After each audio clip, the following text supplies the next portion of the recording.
This is Susan and Josh on the Bob Graham leg 5. We're on Robinson. This is the final peak of Josh's Bob Graham round. And you're listening to the Tea and Trails podcast. Woo! Another sensational intro. Thanks, Susan and Josh. Awesome. Yeah, awesome for them to take time out of Josh's Bob Graham round attempt. But yeah, he wasn't looking at the clock. 22 hours and 29 minutes. Smashed it, Josh. Well done. Welcome to the club. Oh, love it. Welcome to episode 86 of the Tea and Trails podcast. Oh, I feel like we've not said that for months. Too long. Too long, my friend. We started recording an hour and a quarter ago. It was. Yeah. Heavily. No, we've been scheduling, but in between the scheduling, we digress. Well, I digress a lot and you pull me back on track when I go. Back on track. Back on track. This week, we are joined by Jon Zincke. Long time. I have to prepare myself to say this because I love it. Long time listener, first time podcaster. I don't know if he is a first time podcaster, but I just always wanted to say that we have it's a lovely interview. I mean, what is there not to love about Jon? What a legend. We have a catch up. What a catch up. My God. I am so overexcited. And on my 5th cup of tea with Brew with the Coaches is back. And hopefully everyone is safely home from Chamonix and I can stop seeing all your feeds, posts, pictures, blah, blah, blah, blah, blah, blah, in the mountains, blah, blah, blah. Well, thank you to our Patreon partners who share some awesome discount codes with our patrons. We have Precision Fuel and Hydration, Veloforte. Oh, big shout out to Veloforte. They did some amazing customer service I saw over on Facebook.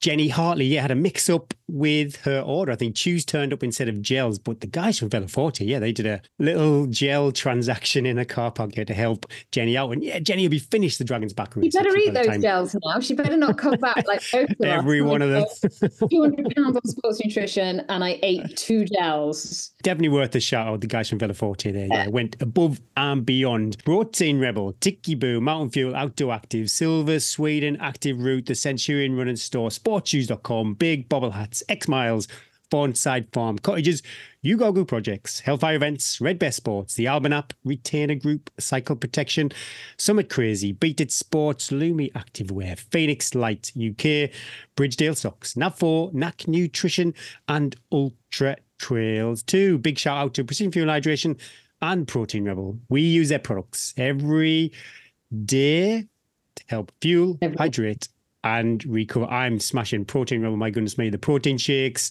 the magnesium, and the collagen. It's the 3 points of contact in Protein Rebel currently. If you'd like to save some money, support the podcast and our partners, please consider joining. Just consider it, guys. Just have a look. Pop over there. Couldn't tell you where to go. Gary can. Patreon.co.uk, something like that. That's the one. We couldn't do this without your support. Also, perhaps if you like to look like Gary, run like Gary, do you? But maybe if you do, pop over to Summit Crazy and buy some awesome Tea and Trails merch. Or there's some exciting things coming on the Tea and Trails market soon, isn't there? I've put my bobble hat somewhere, can't find it. How could I have lost a bobble hat in a 2-roomed house? That is precious cargo, Eddie. I can't believe it. I've not even got one and you've lost yours. It's been HR meeting, report to HR. Thank you to Precision Fuel and Hydration, X Miles and Phoenix Lights and Protein Rebel for sponsoring this week's show. Did you check into Precision Fuel and Hydration's latest email all about the taper? Because it's not long until you start tapering again, Gary. I am pretending that I'm not racing in a few weeks' time, so no, I'm not. Oh, should we not? Do you want to go into this? Anyway, go into it. Yeah. Yeah. Okay, so if perhaps you had a UTMB or a CCC that didn't quite go as planned, or you're heading into 13 Valleys or one of these big races, what else is coming back? Too late now if you're doing Dragons back. We've got Centurion Autumn 100. That's knocking at Chiltern Wonderland 50 coming up. I'm sure there's loads of people. And the taper is it's very individual. So you might not get it right the first time, but keep a note of what you did. That's really important. So that note, a little diary from when you start the taper, or even sort of a little bit further out how you feel in training and stuff, so that can reflect how you taper and also how you taper for certain races. What the race is, the taper obviously is going to be different, but there's some sort of pillars. Precision Fuel and Hydration love their pillars, don't they? So I do believe in some of this, but I manipulate it for my coachees, but also for myself as well. So this is sort of scientifically proven, but take this with a pinch of salt. As with all these things, as with everything, make it fit for you. Do you. You should maintain your usual training frequency. So if you train every day, try and do something every day. I always advise people to do something in the same slot as well, because you feel one thing runners we don't like is not having our routine and feeling a bit lost on that time.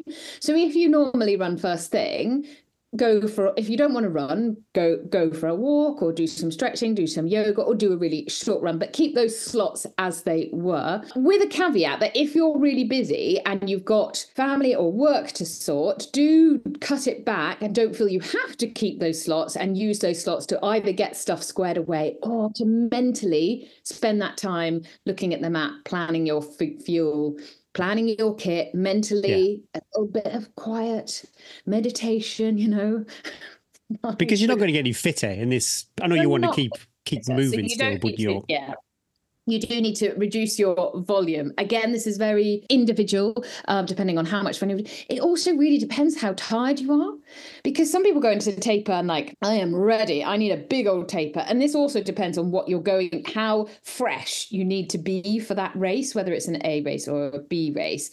I think I like to start a taper even for like marathon up 2 weeks out, to gradually reduce the volume, and I think more mentally to start turning the head and towards the race, even though in that first taper week it might not look much different to a normal week. True. Just a little bit volume might just be, especially the intensity volume might be like, if normally you do like your load within your intensity session is like 25 to 30 minutes worth of work, it might be like 20 to 21, 20, just a tiny little bit of reduction.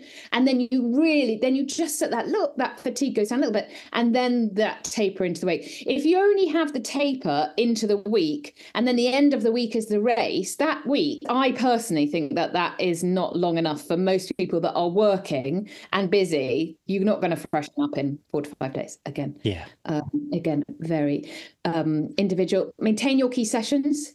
So if you do a Tuesday session and a Thursday session, keep them in there, but just obviously take them back. Just do. Be mindful also the transport. The couple of days before you're traveling to the race or London Marathon, you're gonna have an epic day on your feet doing the expo and all that kind of stuff. Day, Gary, 20k steps. Oh my goodness, yeah, you should trigger me. It was like normally it's a competition to try and do as much as possible. So go a little bit of it, keep your intensity in. So if you say you do your classic 6x3, you might just do 3x3 and you'll feel sensational, or vice versa, you might feel horrible. Not many people go, I felt brilliant in the taper. Most people say, I feel a bit sluggish, because I think it's the brain. The brain knows what's coming and it wants to stop you doing it. So it goes, I'm really sick, I don't feel good. Anyway, Precision Fuel Hydration have sent out a great email about the taper. So just to sort of like, it wasn't in relation to any products or anything. And I just thought, that's interesting. And really interesting if you are self-coached, or if you do have a coach, just to bear in mind all of that. Doesn't need to be complicated. So hopefully that's helpful a little bit. Thanks, Precision Fuel Hydration. Always learning, always improving. I do love their emails, Yes. Links to all our sponsors can be found in the show notes and over at www.dientrails.com. Weekly dates. You've actually been training, Eddie. I've not really done a lot. Oh my God. I can't. So the master becomes the student. I think it's good, because I think people have had the summer holidays of Eddie going, well, we went to an ice cream shop and then we went to a cafe, farm. I did a 30-minute jog, and then I tried to do some foam rolling and somebody trod on my hand. So I think people are ready for freshen up. Big miles, big vert. So we've got a couple of weeks to talk about here. So kids are now back started at school, back at school. We've had all that upheaval. So I had one more week where we had a whole week, just me and the kids. We had no friends. We know no one. We had no friends. We had nothing in the diary. And at the end of the week, they had to start school. So it was kind of like high pressure, kind of this big date was looming, but we had 5 days with nothing in, without a lot of spare cashish to go, right, let's go and do all this sort of things. So I set us a personal challenge, which I didn't share with them until we where we are based, we're surrounded by lots of mountains and hills. And I said to myself, Killian, if Killian can do the 84,000 meters, we can do every single peak that we can get to, that we can see from the sitting room. Let's go and climb up it with a picnic this week. Oh, what a challenge. It filled the days. It meant that we would go off at like 9 o'clock in the morning. Making the picnic was the biggest endurance challenge. And then, my God, I got sweaty back. Carrying enough food for like a 5-6 hour walk, plus everybody's coats, because nobody, obviously, if you're age 13 and under, you don't wear a coat unless you're even if you're hypothermic, you don't put the coat on. So I had all the coats and everything. Off we would set, and it ended up being about 50 miles and about 9,000 feet of vert covered in about, poor Evie, her little legs covered in the 5 days. We had such a great time. I knew all the routes too, because I run them all. And the kids kept going, so Mum, did you run up this? Like one of the routes took us almost 6 hours. There's a lot of stopping and snacking, and there was a picnic, but it was a long way. I thought, God, that's like a 2-hour run. And I promised them that was the end. So when we'd accumulated all our climbs, they love it now because they look out and they go, oh, that's that bit. Where you going? Yeah, been there, done that. I said, right, let's go and have lunch in the cafe, because I hadn't thought that walk would take us so long, and I hadn't really taken lunch stuff. We did a triple order I said, okay, kids, end of holidays, go wild. You can have, this is the biggest treat. You can have a drink. Do you remember this? A drink and a sandwich and a cake. A cake too. Well, they've earned it. They've earned it. The woman, so we put our order in, the woman said, I think that's a lot. I looked at her and I thought, excuse me? Judgy. I said, sorry. She said, that's a lot of food that you've just ordered. Do you want to do they want to share? My kids looked at that. If they could have spat on it, what? Yeah. Do you know we are? Anyway, we got chatting. She was lovely. By the end, she gave us 10% discount. And then I said, kids, you're going to have to eat all this, because this is a high pressure situation here. He told us that we didn't want to do much food, and no, anyway, it wasn't a problem. I think only Evie in the end was defeated by her cake, which we took home and she finished off later. But I can't imagine any scenario where a sandwich, a drink, and a cake would be too much. I would smash that in a minute. Especially when you've got little legs and they're not just like doing the path. Obviously, they're absolute nut jobs. So they're off in the and running around. They created this game, which was hilarious to watch, but it was also highly dangerous, where they would do a little running race, and they would start in a line. Then they'd have a countdown, and Evie would start first, and then Rory, and then Finley. And it was a lot of like that heather moor that's really soft to land on. And in order to pass the other person, you had to push the person into the heather as fast as you could. So poor Evie, every single one of these races got absolutely pulverized. Oh my God. So when we went into the cafe at the end of this mega few days, they had ticks everywhere, Gary. We had them 3 or 4. Oh. Yeah. A lot of ticks. I've never had one. Never had one ever. Nah, you're not sweet and luscious like Suddens. We never had ticks in France. People did have ticks. We didn't roll around in the heather quite so much. Anyway, also, I think that route where we were was proper tickland, because I went and ran it the other day, and as I got off the moorland, I looked down on my legs. I could see the ticks crawling up my legs. Oh my God. Trying to get in there. Anyway, it was a fun walk. When I looked ahead at that week, I thought, oh gosh, this is a mother's worst nightmare of not tired children that are bored because they've got no mates, they've got no activities, and I am chief, and I'm done. I'm cooked at the end of a 9-week holiday. I'm also trying to work. But actually, so if you need a little bit of, if you ever need, you've got outdoor active kids, or you need something to do, the Killian challenge of climbing all the high points you can see around. Well, if you've got high points, I guess you need to go within 5k of your house. Major life bases, checkpoints. Kids are like dogs, aren't they? If they're tired, they're happy, I think. And actually always once they get out, because the teenager was like, but then as long as we didn't start before 9 or 10, once they get out, they're much better. They are so much better. And then when they've been out, yeah, you can just come back. Can we watch Netflix? Go for it. You're in your post-cafe stupor. I didn't enjoy, though, Killian's footage that he shared. It was I really didn't triggering enjoy me. that. I found that. I thought, no, I did. I'm anxious watching this. Imagine how his wife and the kids. I know he's like roasted if I came home. What have you been doing? I know he's the most accomplished alpinist person in the world, but Yeah. I would watch it going, oh Lord above. Incredible feat of, well, just amazing. Yes. So then the kids started at school. The fanfares, the party emojis. How many party emojis do you think I used to my mates when I lady, the of course, it was full of anxiety because they had to wear a uniform. Yeah, big change. Rory can't understand why he has to tuck his shirt in. And I'm sort of with him. I'm like, I don't know why do you need to tuck your shirt into a pair of trousers? Like, what? He's like, it's not comfortable. I feel hot. Why? And I don't really have an answer for that. Just a bit of discipline, isn't it? Everybody looks the same too. But they could all look the same with it untucked. Anyway, he's come home a few nights and gone, this teacher walked past and just goes, "Shut!" to me. He's slowly getting indoctrinated. But in they went, Gary. They didn't even want me to come in. I drove in already. I didn't even wear my running shorts to school. I wore jeans. I really dressed up, I'd say. And they had been for an induction day, so they knew like where they had to go and stuff. And was that because they were like new back into the UK, or was it everybody had an induction? Everyone knew had an induction. They'd met a few friends, they knew where to go. So I sort of stood there and went, do you want me to come in? Do you want me to? Nope. And even ladies. And they've not looked back. They have not looked back. They cannot get over a school where the teachers are, they can't get over where the teachers are chasing them up. They can't get over all the lessons because a ton of lessons, maybe more skiing, less lessons, but I'm so proud of them. They've done so well. They are absolutely exhausted. Kids are a great credit to you, aren't they? When it all goes well, I'm sure we'll have our highs and our lows, but that was a big inspiring. I think kids are inspiring just when you see what they cope with and how they adapt. Gary, I had to go to a new gym this week and it took me 48 hours to talk myself into going. And I really didn't want to go in. I had to really like, come on, I hate new places. I hate it.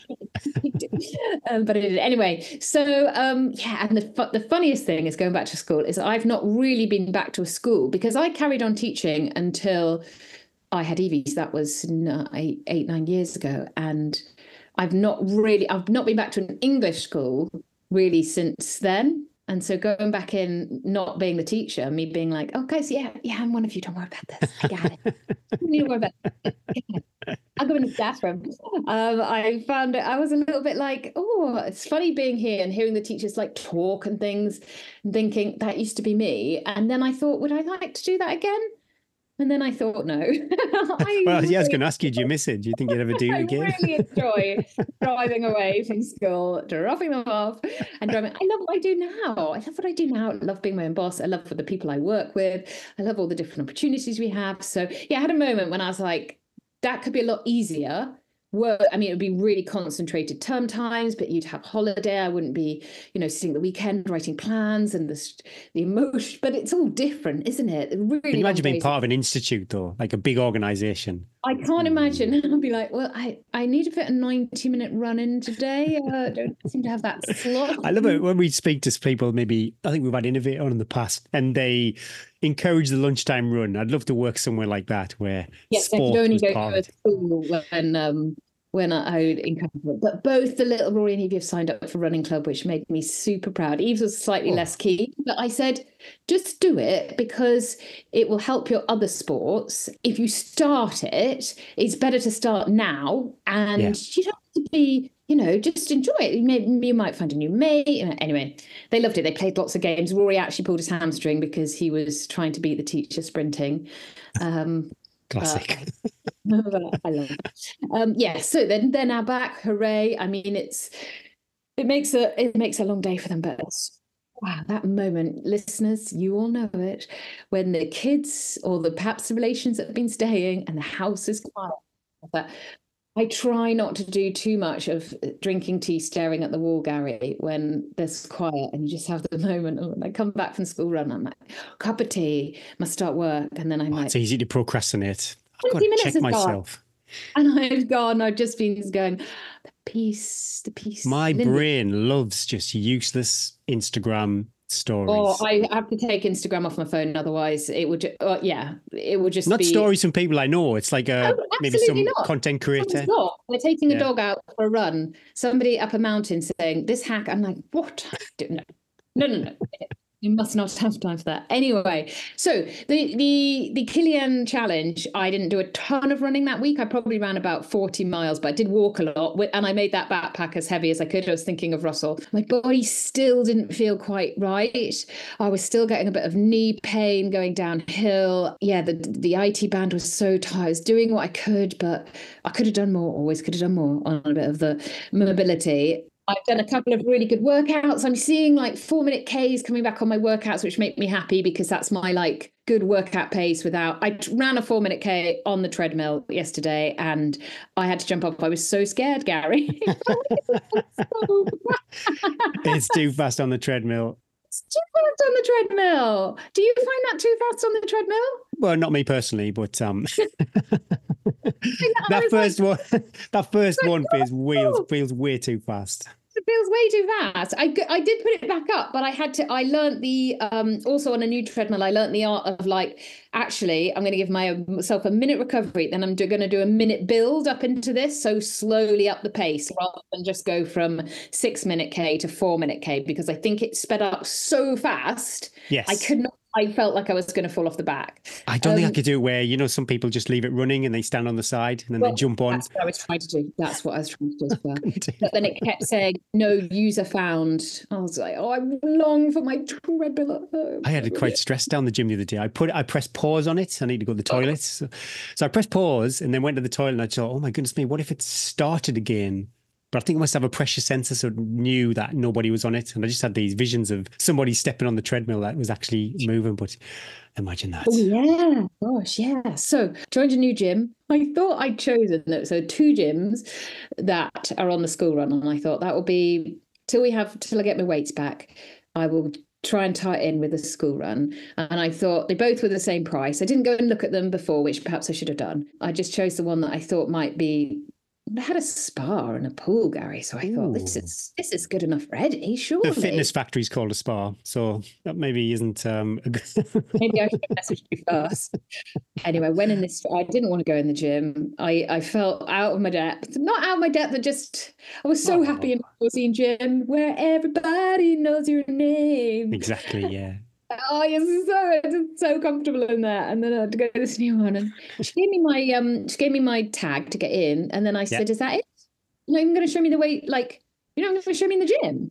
Oh, she knew who you were. That's what it was. Long time listener. So I was just like, "What? Do I go through here?" What? So I was happy because I thought I prefer just to wander around myself and look at stuff and work out what there's a whole load of new machines. Even I thought, what the hell? Well, you QR code them these days. I heard in one gym, one gym, they've got like a QR code on the machines.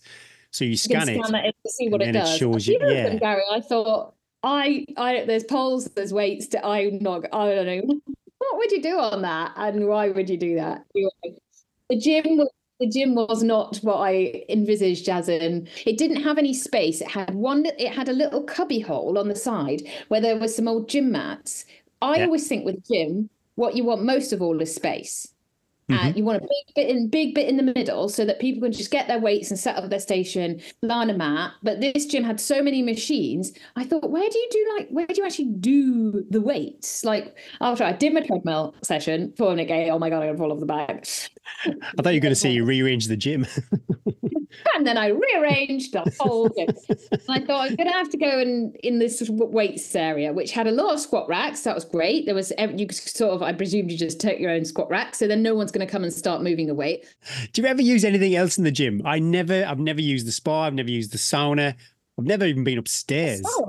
I did think I would use the sauna. I went and had a little look to see where it was, but I didn't use it this time. To me, that would be, I'm just not sure I'd have the time. But there's a lot of studies now that It's very good for training. It's good for recovery. Yeah. So it might be something that if It's too much flesh on show in the sauna. Not fun. What would you wear? I'd have to do some pretty good Red shorts, of course. Post me the red shorts. I'll wear them. So I had to, and I thought, gosh, Eddie, I am a gym instructor, strength and conditioning coach. I've got my little plan and know what I'm doing. And I don't know why I don't feel comfortable here, but a big thing is I didn't know where anything was. So you just feel like very good for me. Very good for me, because it makes me feel how I know a lot of especially my new clients feel when I say you need to go to the gym, and they go. Anyway, I did my heavy weights, and I moved down, and I needed to do some specific calf exercises. We'll get to that in a minute. And then I just thought, you know what? If someone wants me to move, they'll tell me, we don't do that in this gym. Anyway, no, everyone just totally ignored me, which I think is a big thing. We're much more, when we go to these places, we're much more worried inside. Nobody cares. Yeah. Those guys didn't even notice me. Or if they did, they were like, oh, that's sweaty. So I just set my kettlebell, and nobody said anything. And then I thought, right, I've done it once, always worse the first time. I've done it once. Now I know where everything is. I know what the machines are. I can just go in. It's not. I had images of this is going to be such a treat for the next month or so. You know, like you get a towel when you go in, and then she said, it's £20 for a towel for a month. I thought, God, I'm bringing my own swimming towel. Bringing your own, yeah. But I made a mistake because I took my towel. I couldn't have a shower afterwards because I'd been on the treadmill, sweated so much, and then used it on all the machines because I was so sweaty. I was like, I can't have a shower and then dry myself. You can't run home. It's not that close. No, it's like 30 miles away. It's a long way away. Okay. We're in the middle of nowhere, Gary. Find your local. Anyway, I've done it once. I've done it. It was very good for me to feel that feeling of how I know a lot of people feel, not just women, gym anxiety of that. You go in and people look like, but of course everybody's thinking people are only, if you're not working out because you're working towards a goal or something, a lot of people go to gym because they want to look better, and there's a bit of anxiety about the way that they look. So we're all in it together, and I shall report back on my next going again in a couple of days. So I'm really pleased I put the gym back in, because I do believe that you do need to do heavy weights, especially if you're going to run long distance. And it was a little earworm in my head going, I've got the Winter 200 in less than about 18 weeks now, and I know the importance of that leg strength. I've actually, Gary, lost a little bit of arm muscle over the summer. The guns, I reckon if we had a measure, and if you looked in the mirror, you'd notice it. It's mirror noticeable. That's how sad the guns are. They were pretty impressive. To be fair, Eddie, they were sensational. They were sensational, but they didn't need to be that big now. I'm not going to be poling up the mountains as much. So I tell you the best bit about the gym, Gary. This cannot become a habit, but there's an M&S food hall really near. It's expensive, Eddie. You do that every time. It was way too expensive. I said, Eddie, as a little reward, you can go in the food hall because you're so brave going in the gym. You can get yourself a little high protein snack. No, not every time. And I said, okay, whereas in my head, you go, okay. George and I used to go to the coffee shop. There's a coffee shop near our gym, and cup of coffee and a panini. It's very expensive, the gym. So we've sacked that off. Some of your hard work. He gets free gym now in his college. He gets free gym. I'm so jealous. But does that mean you won't be doing your Friday night? Yeah, I've lost my gym buddy. Gym buddy. It's time to make some. Head to mine. They're really friendly. Maybe I'll go to George's gym. I'll cramp his style. His dad rocks up. So back on the gym and back on the long run. This is the last thing, dear listeners. Please, let's get to it. Gary said this has been a whole podcast. So I planned this long run. Bryn said he'd take the kids to school and I would run towards him and he would park on the way back, and then we would meet 3/4 of the way for me at this lock. So I started the run and I took Lindy and he took Taka because I thought it's a bit long and it's easier with one dog if you're navigating as well. Anyway, I planned this route that using the Strava heat maps where people have run so that you can sort of see where they run. So I thought, I want to get to this lock.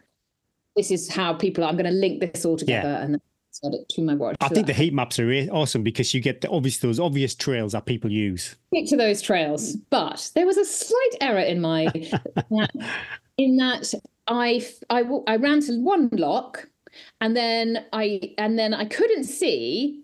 Well, I didn't think. I just started the next route at the other side of the lock. Okay. Because I just presumed there'd be a path round the lock. So I had two sets of routes. The other thing I worked out how to on my Garmin was start a course when I'm already running my timer, and then end the course and then start a new one. Never knew you could do that before. Oh yeah. You could do that. Got all the knowledge. I should work for Garmin.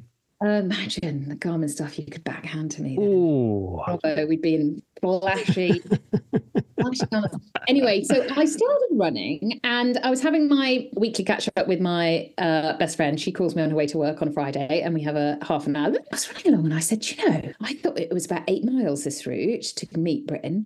I've run 8 miles, and I'm not even on the second part of the run, which I know is 7 miles.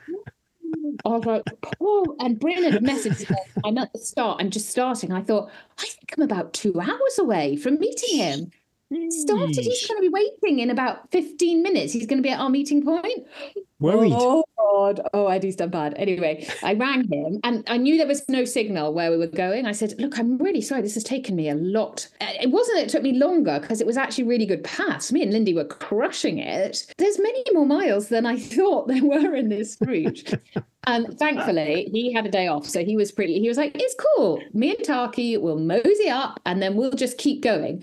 Modern technology. I said, this is the route I'm doing. Just do it in reverse, and you'll come across us. Whatever happens, I love you. Bye. Whatever happens, anywhere the car is, if you don't see me and you wait around, back in the day when we didn't have phones, what would we do? Anyway, I got to this lock. It wasn't a lock, Gary. It was a sea.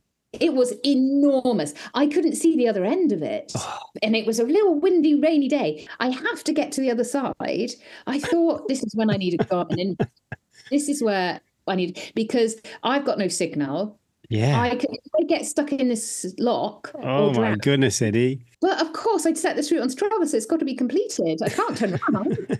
How are you for nutrition, though? Are you running out of supplies? So I had taken some NAC products that Beta Sports very kindly sent. Yeah.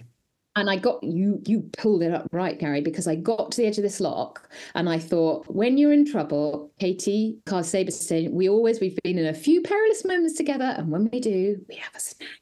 So I thought, I'm going to try the NAC waffle. Oh my God. Waffle. Delicious, yeah. It was incredible. So I ate the whole thing. I thought, I'll just have a nibble. I'll just have a little nibble. Oh my God, I ate the whole thing and I felt sensational. I said, Lindy, you didn't get any of that because you're a dog. You don't share my NAC treats. We can get around this spot. We can get around this lock. It took us 42 minutes to transfer. It was 1.5 miles to get to the other side of this lock, Gary. It was so far. I can only describe it. I described it to Bryn, and he gave me this analogy. You know the Volvo adverts that are set. They used to do like Volvo ads that set like a Swedish murder drama where they're in the middle of nowhere. And then there's a fisherman's hut and a fishing boat. That's what it was like. Just if it had a Volvo parked outside, I'd been like, this is a Scandinavian Netflix. It's like that scene from Skyfall, isn't it? James Bond, where they go to Scotland. That's exactly. I was like, anyway, I was going around I was following my little arrow on my watch. It could not have been more spine-like or Northern Traverse if I'd tried it. Following my arrow, getting nowhere fast, eating snacks, thinking, oh my God, totally wet feet. But do you know what, Gary? I could not have been happier. I was so happy. It's such an adventure. It would be like a little bit of sand or a little path, and then we'd sink like deep into this bog. But Lindy was doing great because she was just ahead of me, and she picked up the little boat tracks. So anyway, did you see anybody else on the trail? I saw nobody. Got to the other side of the lock, to the Volvo where they were shooting the Netflix Swedish little fisherman's hut. Picked up the path for my next leg, 6.7 miles to where I was like, oh. Goodness me. I don't know how long a run he wants to do, but it's going to be a lot. And he didn't have it. Obviously, being Britain, no snacks, no drink, nothing. So I messaged him back with signal going, just starting the next leg, and I've got snacks and drinks. So I've got loads. Thank God I'd done it. I would never have found the route if I hadn't had it on my watch. I couldn't even see the pass, but it kept sending me. I kept following them. It was awesome. It's such an awesome. Got to the next lock, which wasn't the final lock. As we went round this lock, round the corner, came Tarka and Bryn. I thought, am I going to meet somebody who's a little bit cranky that I've made him run 12 miles? How's this going to go? Yeah. Tarky was like, I can't believe we're here. And then we had a lovely, then we turned around and we ran back to the car, long way, both of us. It was a proper, it was pretty much day one of Dragon's Back, I'm pretty sure. By the time we were running back, every time I had to stop for a gate and restart, we were like, oh my God, my hips. I've not run, it was 21 miles in the end. I've not run 21 miles without hiking, for years. Oh, it's a lot of running. That is a lot of miles. Maybe in Northern Traverse I ran that much, maybe not. But I tell you what, Gary, it was an adventure that was needed. And if ever you think you need a long run, get on Strava, get on heat maps, plan a route that's totally wild. Bonkers. But a great way to test your navigation. I had to zoom in and out of the map and use my watch in ways that I've not used it before. Trust my instincts, look after myself, look after Lindy. I love it. And oh my gosh, that cup of tea and panini. Do you listeners, do you feel happy? Do you feel you've caught up on the news? That is all my news, but I'm so happy that I'm back on the train. Running is feeling good again. Oh, I'll only be next week, I'll say. Something else hurts, but that sounded sensational. 20 trail miles, adventure. Oh, adventure miles. They're the best miles. Perhaps not the most conducive, my heart rate thing kept going, your heart rate is 115. Fun times though, fun times. Times, right. Gaza. Wow, you're an international jet setter. I have been jet setting, Eddie. Glad to be back. I had a lovely time. I checked, such a narcissistic thing to do, but I checked when I was in Finland where we charted in the Finnish running podcast. I Google searched you, Eddie, because I missed you so much. But for that week, it was bizarrely, and I don't even know how we managed it, but we were top 10, I think 9th. Because we missed a week, then we did drift down we the got charts. I got the alert. I got the email saying you're weekly. I do not like missing a week, but I don't know what you do. If you're on holiday, stuff like that, then occasionally. But some podcasts, I think Marathon Talk, for goodness me, however long, they never miss an episode. Trail Runner Nation, another one that I listen to. I don't think they've missed an episode. I don't think you could do it though, because you couldn't edit. You'd have to edit 2 episodes in a week. Well, I haven't got, my laptop isn't good enough to edit. Simple as that. So I could record. Yes, you'd have to do it before you go. But then that would be false, because the episode wouldn't be what we were doing. It wouldn't be real time. We'd get all confused. We'd tell the same story. We wouldn't tell the same story about 3 times in a row. And look, we've got so much to share now. Rest is as good as change, Gary. And to be honest, every few months, a week away from you, I mean, it's just nice not to be prodded daily by you. Could have went many angles, Eddie, but instead you insult me. Well, I missed you. Yeah, I'll flip it around. I did miss you. Oh, I love you, Anna. But it's all a blur. I've not really got any deets. I can't remember. You don't need to share the deets of your holiday. You can. No, I mean the workouts. I think I did a workout before we travelled. I didn't see a lot of running, to be honest. I did see it slow and just. Oh, here it comes. I did I think even 2 days I didn't run on holiday, which I just thought, just go with the flow. I didn't want I could have done a 20-mile long run, but I didn't want any day to be basically about me and my runs and meeting the family later on. So I deliberately just took a step with all that. But yeah, it's a blur. Rewind to taking off. Wow. So we had, people might have picked up a few times on the podcast, I am not a keen flyer.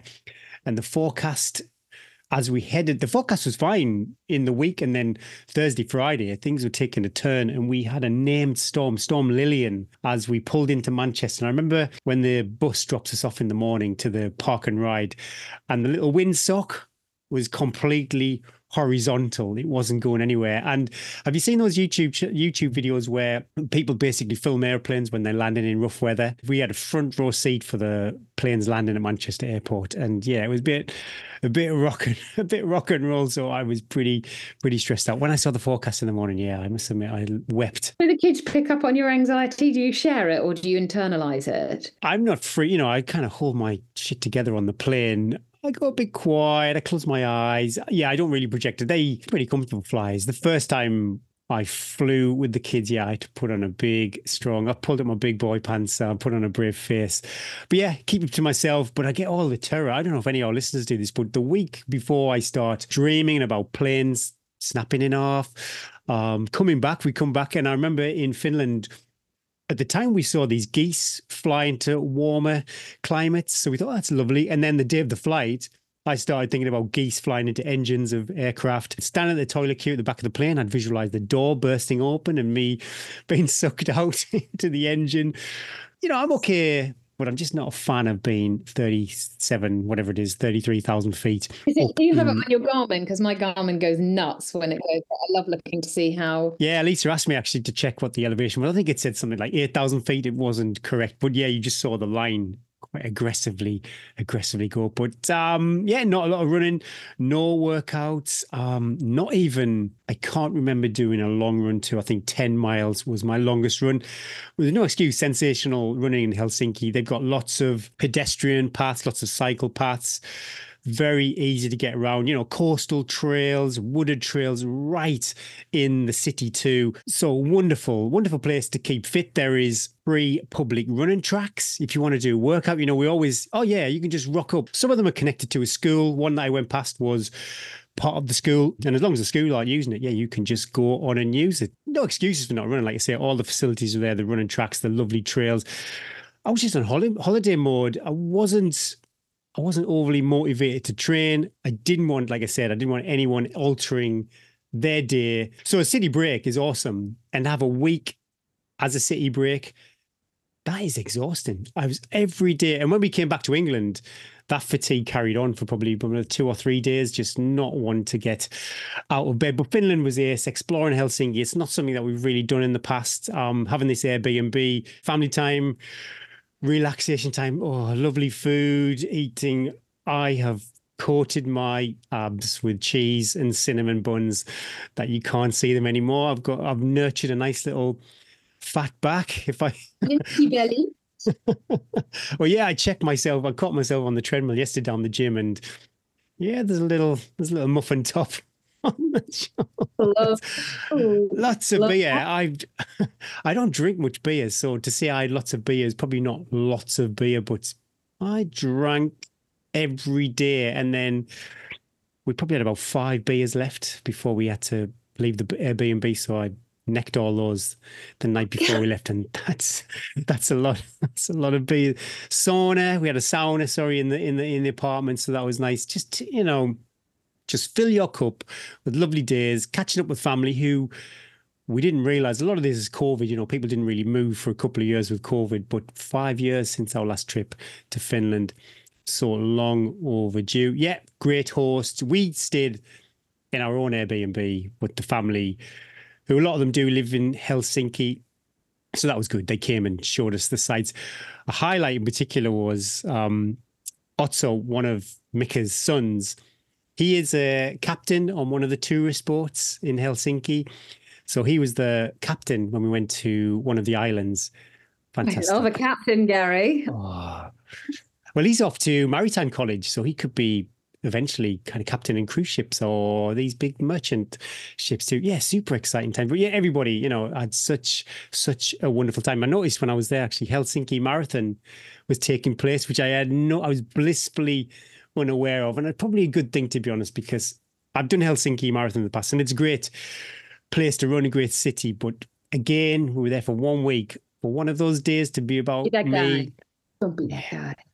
Don't be that guy. But I did make some observations. Let me scroll down. I only saw, now this is probably just a matter of time, I only saw probably a couple of people vaping. Now, I don't know what it's like in Scotland, but in England, a lot of vaping. Yeah, I mean, we didn't have vaping in Morzine, really. No. No, there was a vaping it just wasn't, the French are smoking, but yeah, the Finns still smoked. I did see people smoking. It wasn't like it was this kind of clean air society, but zero dog poo. And this is not an exaggeration. I saw apps. I can't remember seeing one bit of dog poo on the street. And in my little walk for Rexy this morning, could have been double figures, which is great. Oh my God. Sensational public transport. You do, and this is unfair. I can't compare Wingate's infrastructure to Helsinki's infrastructure, but you don't need a car. If you lived, our tram was about a 30-minute ride into the centre of Helsinki, but you do not need a car at all. You need to keep your eyes peeled. If you're a runner, there's bikes, my goodness me, bikes and scooters everywhere. In France, would you greet another runner if they were coming towards you? Always. You probably wouldn't get a great feedback though. French, depends what they're doing. Well, yeah, as much as I'm fond of the Finnish people, they don't greet. Maybe that's a city thing. No. Yeah. I tell you what, the Scottish people around here, they literally want to know your life history when you run past them. They want a proper. The guy this morning, he doffed his cap at me as I ran past. Sensational. You are older gentleman who just went morning and took his. I don't think that's. I love that you just did that. I would kiss. You don't get. I remember London. I've run in London a few times. If I've been down there visiting, you don't get much. Especially Whitehall. I remember I ran around Buckingham Palace, that part of London. Hyde Park just don't even. Zero interaction. But we had a wonderful time already thinking about our next visit. I'm not too sure if it's going to be next year. Got a little eye on a beach holiday. I'm thinking Barcelona because you've got the city and you've got the beach. Yes. Maybe Barcelona, maybe Finland. I'd love to go back again. But getting a bit older as well, you got to have a bit of. They're not going to want to go to the zoo or the farm or the water slides. Maybe the water slides. But a simple break, you cover everybody's bases, don't you? Goodness me, just what every day, like you said, 20-odd, 30,000 steps. If I went for this the day I did a 10-mile run, plus all the activity too, just came home. You're supposed to come home refreshed and recharged. And yeah, my cup is full. You know, I've had a wonderful time. Your cup is full. Cinnamon buns. Oh, you know, I had a great time and I totally took my eye off the 13 Valleys. I think this has taken the neatness, you can now race with fresh, it's what it is. It's going to be an adventure rather than trying to carry that fitness that you had into Lakeland 100 over, which you couldn't have done without digging a big hole for yourself, perhaps. If I hadn't had Lakeland 100, I would have looked at this as a bit of self-sabotage. But because this 13 Valleys isn't your kind of, hopefully your command performance. Yeah, good times. But a week, goodness me, a week definitely is not enough. But Rex, super happy. He was, oh my goodness me. You talk about when you saw your dogs on your long run. See Rex from the kennel. He was really weird. He kind of goes all submissive. He rolls over, does all the tricks to lull us in. Let me dead. Little run home. Little run home. I had a great time. Yeah, no idea. And I think it's healthy actually to have no idea at all. Oh, normally we have to sit through the stats, so it's nice to have a little change. But yeah, 2 weeks. 2 weeks of pretty, well, it will be 3 weeks actually. But 2 weeks of pretty sketchy training. But like you said, I think it's healthy. Honestly, Helsinki, there was 3 public tracks. Again, the heat maps, I leaned on the heat maps on Sunto to map my runs. One was attached to a school, which I didn't feel comfortable running around the track because there were lots of school kids there. But the other one was definitely more adult based. They had toilets, showers, changing rooms, and it was all free of charge. And if you went to the Olympic Stadium too, there was a running track near the Olympic Stadium. I never tried this one out, but they have an underground track too. They're a 100-miler on that underground track in the winter. Oh my goodness me, I don't know. That would be sensational. But yeah, in the winter, because they can't really go out and do runs. And because of the nature of you share the trails or the paths with the bikes, although you've got your own lanes, bikes stay to one side, runners and walkers stay to the other. I wouldn't really want to do a 5 times a kilometre, crossing roads, etc. You are in a city, so it's different. But to have just tracks open and free to use and then one underground for the winter, that is just absolutely spectacular. But yeah, it's just forest, pretty much forest straight out of the city. Lovely, absolutely sensational. Brew with the coaches is back. And this week's question comes from Neil Mumra Wheeler. He's training for Lakes Nadre, a 50-mile ultra in the UK Lake District.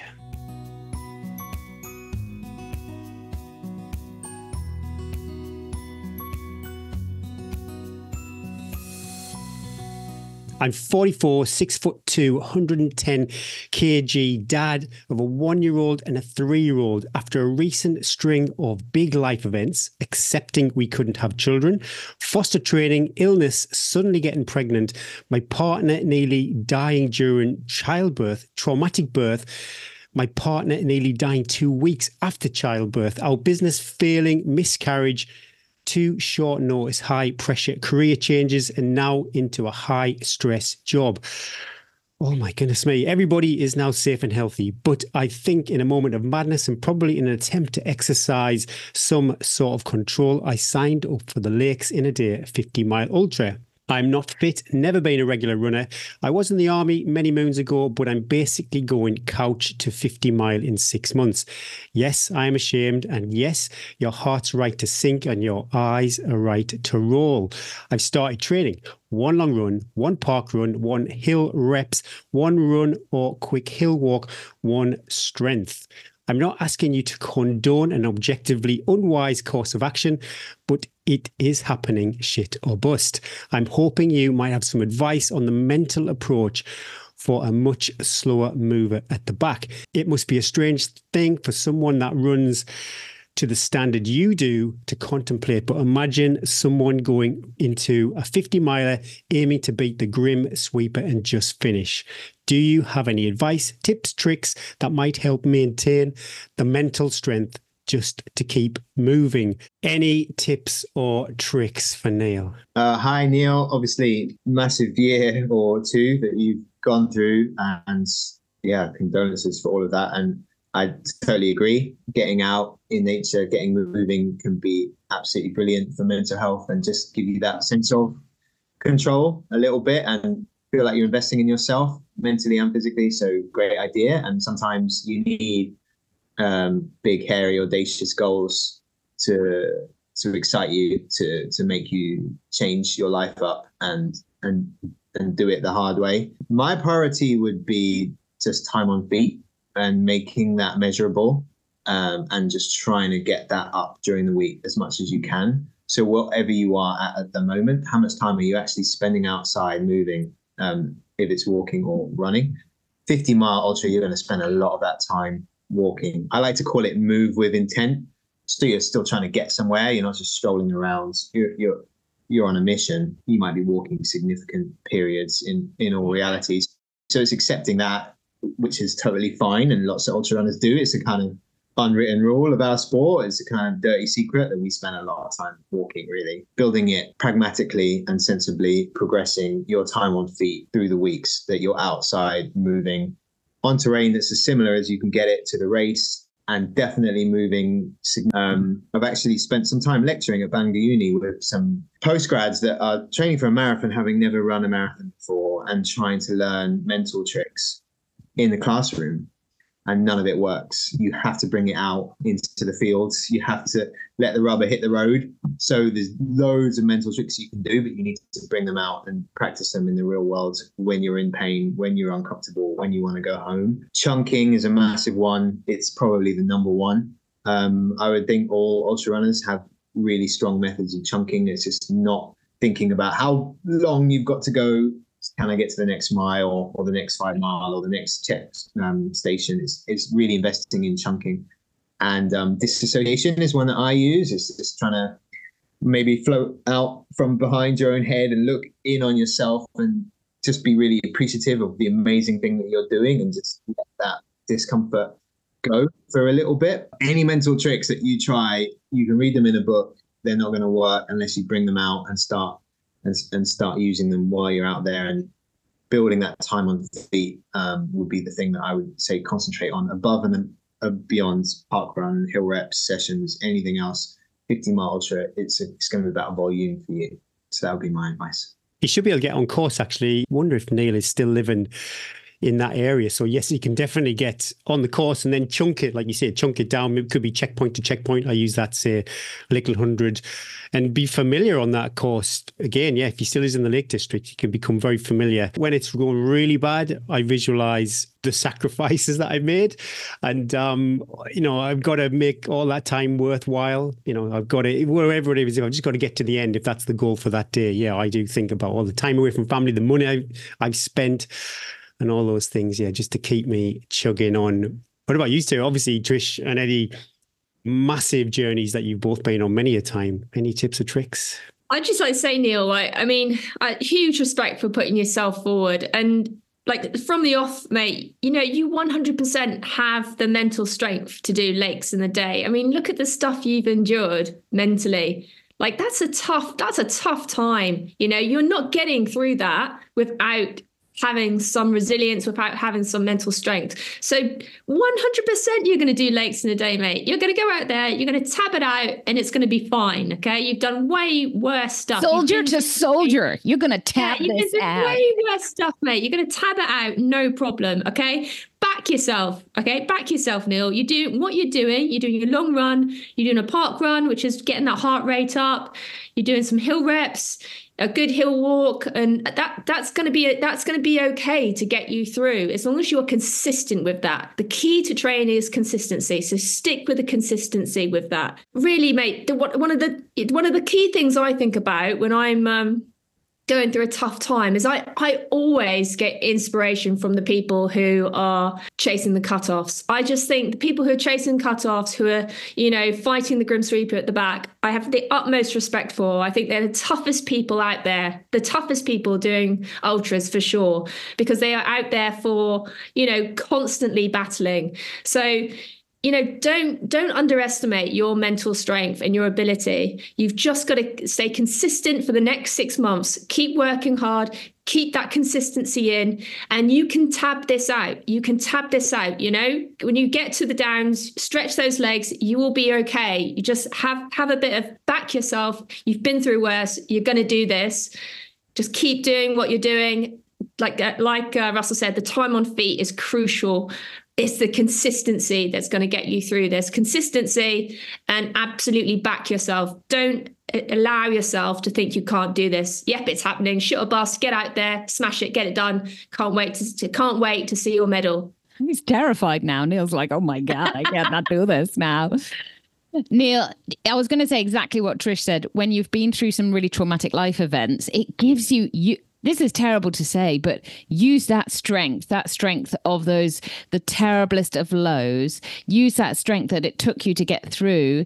It will never be that low. Even if you're puking over your poles, 25 miles in, you still got 25 miles to go, you're in a named storm, you have such strength from going through all that all three of us have just gone, we don't know what you're worried about. You're made for this sport. You've got such endurance.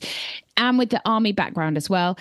Only thing I've got to add, a great tip for anybody approaching their first ultra, anyone doing any ultras or super experienced ultra runners, is just control the controllables. Control what you can control and don't worry about anything else. And controlling what you can control, that can be anything. It can be to do with your training, but it also can be doing the mental side of the race as well. Okay, so you're being sick. What can I do? Okay, so I'm really slow. Okay, I can see the sweeper. What do I need to do? I need to just move that little bit quicker.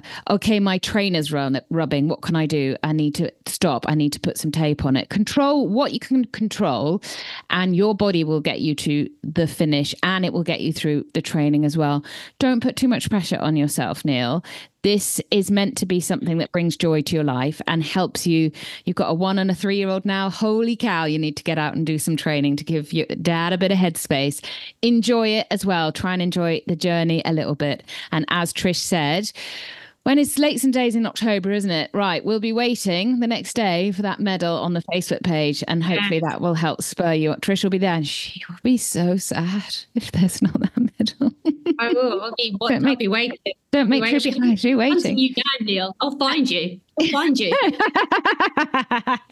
Neil, we've all got you. We've all got your back. You've got this. Good luck with the training, and let us know how it goes. Good luck, Neil. Good luck, Neil.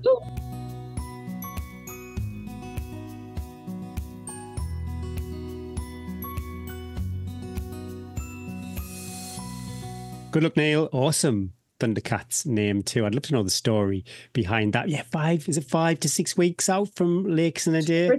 October, I think it is. Yeah, hope that helped. And let us know. Yeah, let us know how you get on. I love a follow-up with the coach's email. Fingers crossed it's a good news story.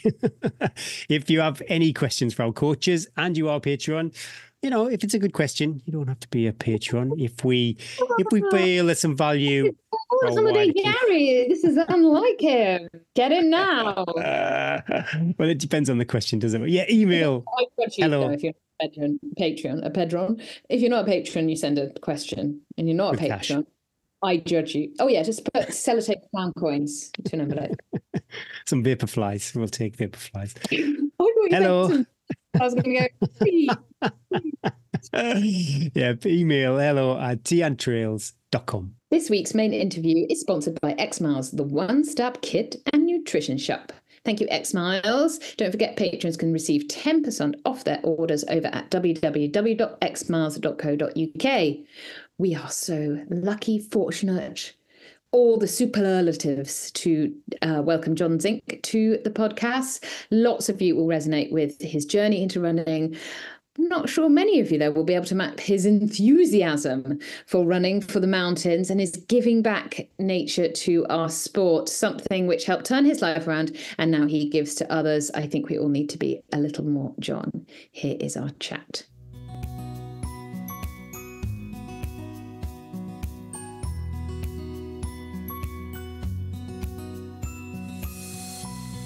This week, we are joined by Jon Zincke. Jon is one, if not the original OG Tea and Trail fan base. I think you started the fan club for Tea and Trail. He's always been a super active part of our Tea and Trails community, but also a part of the running community too. A run leader for the Maverick Run Project. See those go up very often about a lovely run on the Southlands Way, Northlands Way. Always wish that I could come and join you. And then they always look like super fun too. He's a running coach and like all of us spends as much time as possible on the trails and in the mountains. Super impressive mountain resume as well, while juggling real life and a day job. Oof. Thanks for joining us today, Jon. Thanks for having me. You look a little bit scared. You look a little bit like you've met people. I don't know what you're going to ask me. Yeah, you've walked into a nightclub and you've realised you wanted to go to Tesco's for some milk. He's out. Yeah, definitely out. He's a bit scared. We've given you a brief. We haven't. Yeah. We have different questions on our script highlighted in colours, and we pre-warn the guests of like all the nice yellow questions, and then the red ones we don't tell them, and we just throw them at them right in the deep end. Not at all. You know the intro. You've dreamed about this, Jon, of being asked these questions. Let's do this. Where are you? What's the view from your window? And have you been for a run today? I am in southeast London, just on the far of southeast London. What's far southeast London? Is that like? Yeah, it's like near the Kent border, not far from, but I'm on a train, so I can get into London in like 30 minutes. This is the dream, is it not? It's the dream, for people that need to work, live in London, but you can also go just jump on a train in the car and get out to trails as well. Yeah. And I'm at the end of my garden in my nice new office building, which is awesome. So I can look out over the garden down there and have the mountains behind me. Now, can we talk about this? One, there's two questions I have here. The office erection, the office building, because I'm in the market for an office, a garden office. So I can basically go in there and lock the door and not be seen by the children. Yeah, you're nodding. Did you buy like a prefab one? Did you build it yourself? Oh, here we go. Found a local company who basically custom build them for you to your spec. That's their job. That's all they do is build garden rooms, offices, shed things. We came up with a deal with my wife because of working from home. We really wanted to get off the kitchen table. She didn't really want to come down the end of the garden. So we made the spare bedroom into a converted like office/spare bedroom still. So she's got a cool pull down desk area and stuff there. And then I could have a room at the end of the garden to be an office, but also to store my running crap. So I have a massive cabinet over there, which has everything in it that we used to be spread around the house in multiple places and be really annoying and just like random everywhere. Yeah, where is that salmon bottle with where's the lid of that bottle that you're like, it could be in that drawer or it could be tucked into that bowl or definitely. Great. So this was a COVID project, was it, Jon? It sounds like this is recent. I've only moved in recently. All right. I know this is recent because you were super excited that you could get to show your funky backdrop. Then let's talk about, if you're watching on YouTube, you'll see John's got the Dolomites behind you. This must be Labrador. It's Labrador Trail. What is that, a picture? It's incredible. It is. It's a giant 6 meter by 4 meter print. And is it a picture you took, or is it? Unfortunately, it's not, because my pictures are just from my phone. Yeah. And you need to have like an advertising based one. So I found a local print company who do advertising printing. Supporting your local business. Yeah, got them an image and got them to measure it up and then come and put it up on the wall. It's something nice to kind of remind me of like a nice race. So, and you're not this call, but perhaps when you're on slightly less exciting calls, you can just be like, and then I'm running along there, and then I'm going up there. I love it. Okay, I'm gonna tap you up when I one day have Bryn and I are in discussions, and I'm like, you can go in like your wife. I'm like, you can go in the garden. I'm having a nice warm, but also because we're more likely. I know you'll all shout at me, but the mum is it's more likely to be mum. So they'd all be coming down to the garden, and they'd all walk in, and they'd all walk over the carpets, and I'd get the rage and end up in the house anyway. We do that. So we've got where are you? What's your video? And have you been for run today? I have. I went for a little poodle in my local woods. I have some woods about 1k from my house, which is really nice. I went for around 9-10k, just a little plod around there this morning. It's getting dark in the mornings. Oh, no, stop it. Like, what's that all about? What is that? I thought that because when I went out early yesterday, do you do this? I smelt autumn. I smelt it. I smelt it in the air. It turned, and I was like, don't you dare. Yeah, hold off. Give me a few more weeks. Few more weeks, please. Do you have a furry friend that goes on these runs with you? I have a cat. And he's missing at the moment, but he has been quite comedy today because he's now getting used to me being down the end of the garden. Is he part of the office? Is he up? He comes sometimes, but he was very hungry this morning and just kept bringing his toys down and it's like meowing at me. That's what he was doing. Yeah. Sometimes he'll jump up, but I've shut the door now so he can't get in because otherwise he would literally just leap on me. Allowed on the furniture? Always curious. Oh, yeah. Pets. Oh, surely cats just allowed on everything, aren't they? I was thinking that, yeah. He's not allowed upstairs at night. Okay. And can you train a cat to be like, you're not coming upstairs at night? No, we just shut the door. Well, that's the same as I do my dogs. Yeah, exactly. If the door was open, they'd be like, hello, what you guys doing? Is there room for another one? What's your local trails like? You touched a little bit that you've got the Dream. So woods. I have some woods pretty local. I can run 10, 14k around there without going too crazy. Otherwise, I've got the North Downs not too far away. Is it Box Hill Station that you get to? No, I can drive not very far, just into the countryside, and I can go off and do a marathon easily on the trails, not a problem, with about 1,000 meters. I can get to Box Hill. It's easier to drive rather than train, but otherwise I can go to South Downs fairly easily as well on the trains.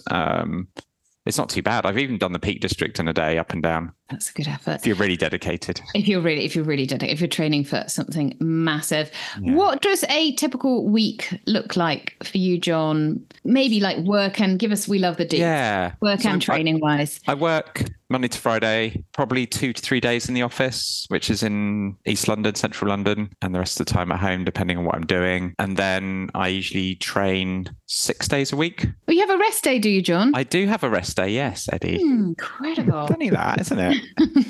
That's usually Sunday. Oh, is it? That is unusual.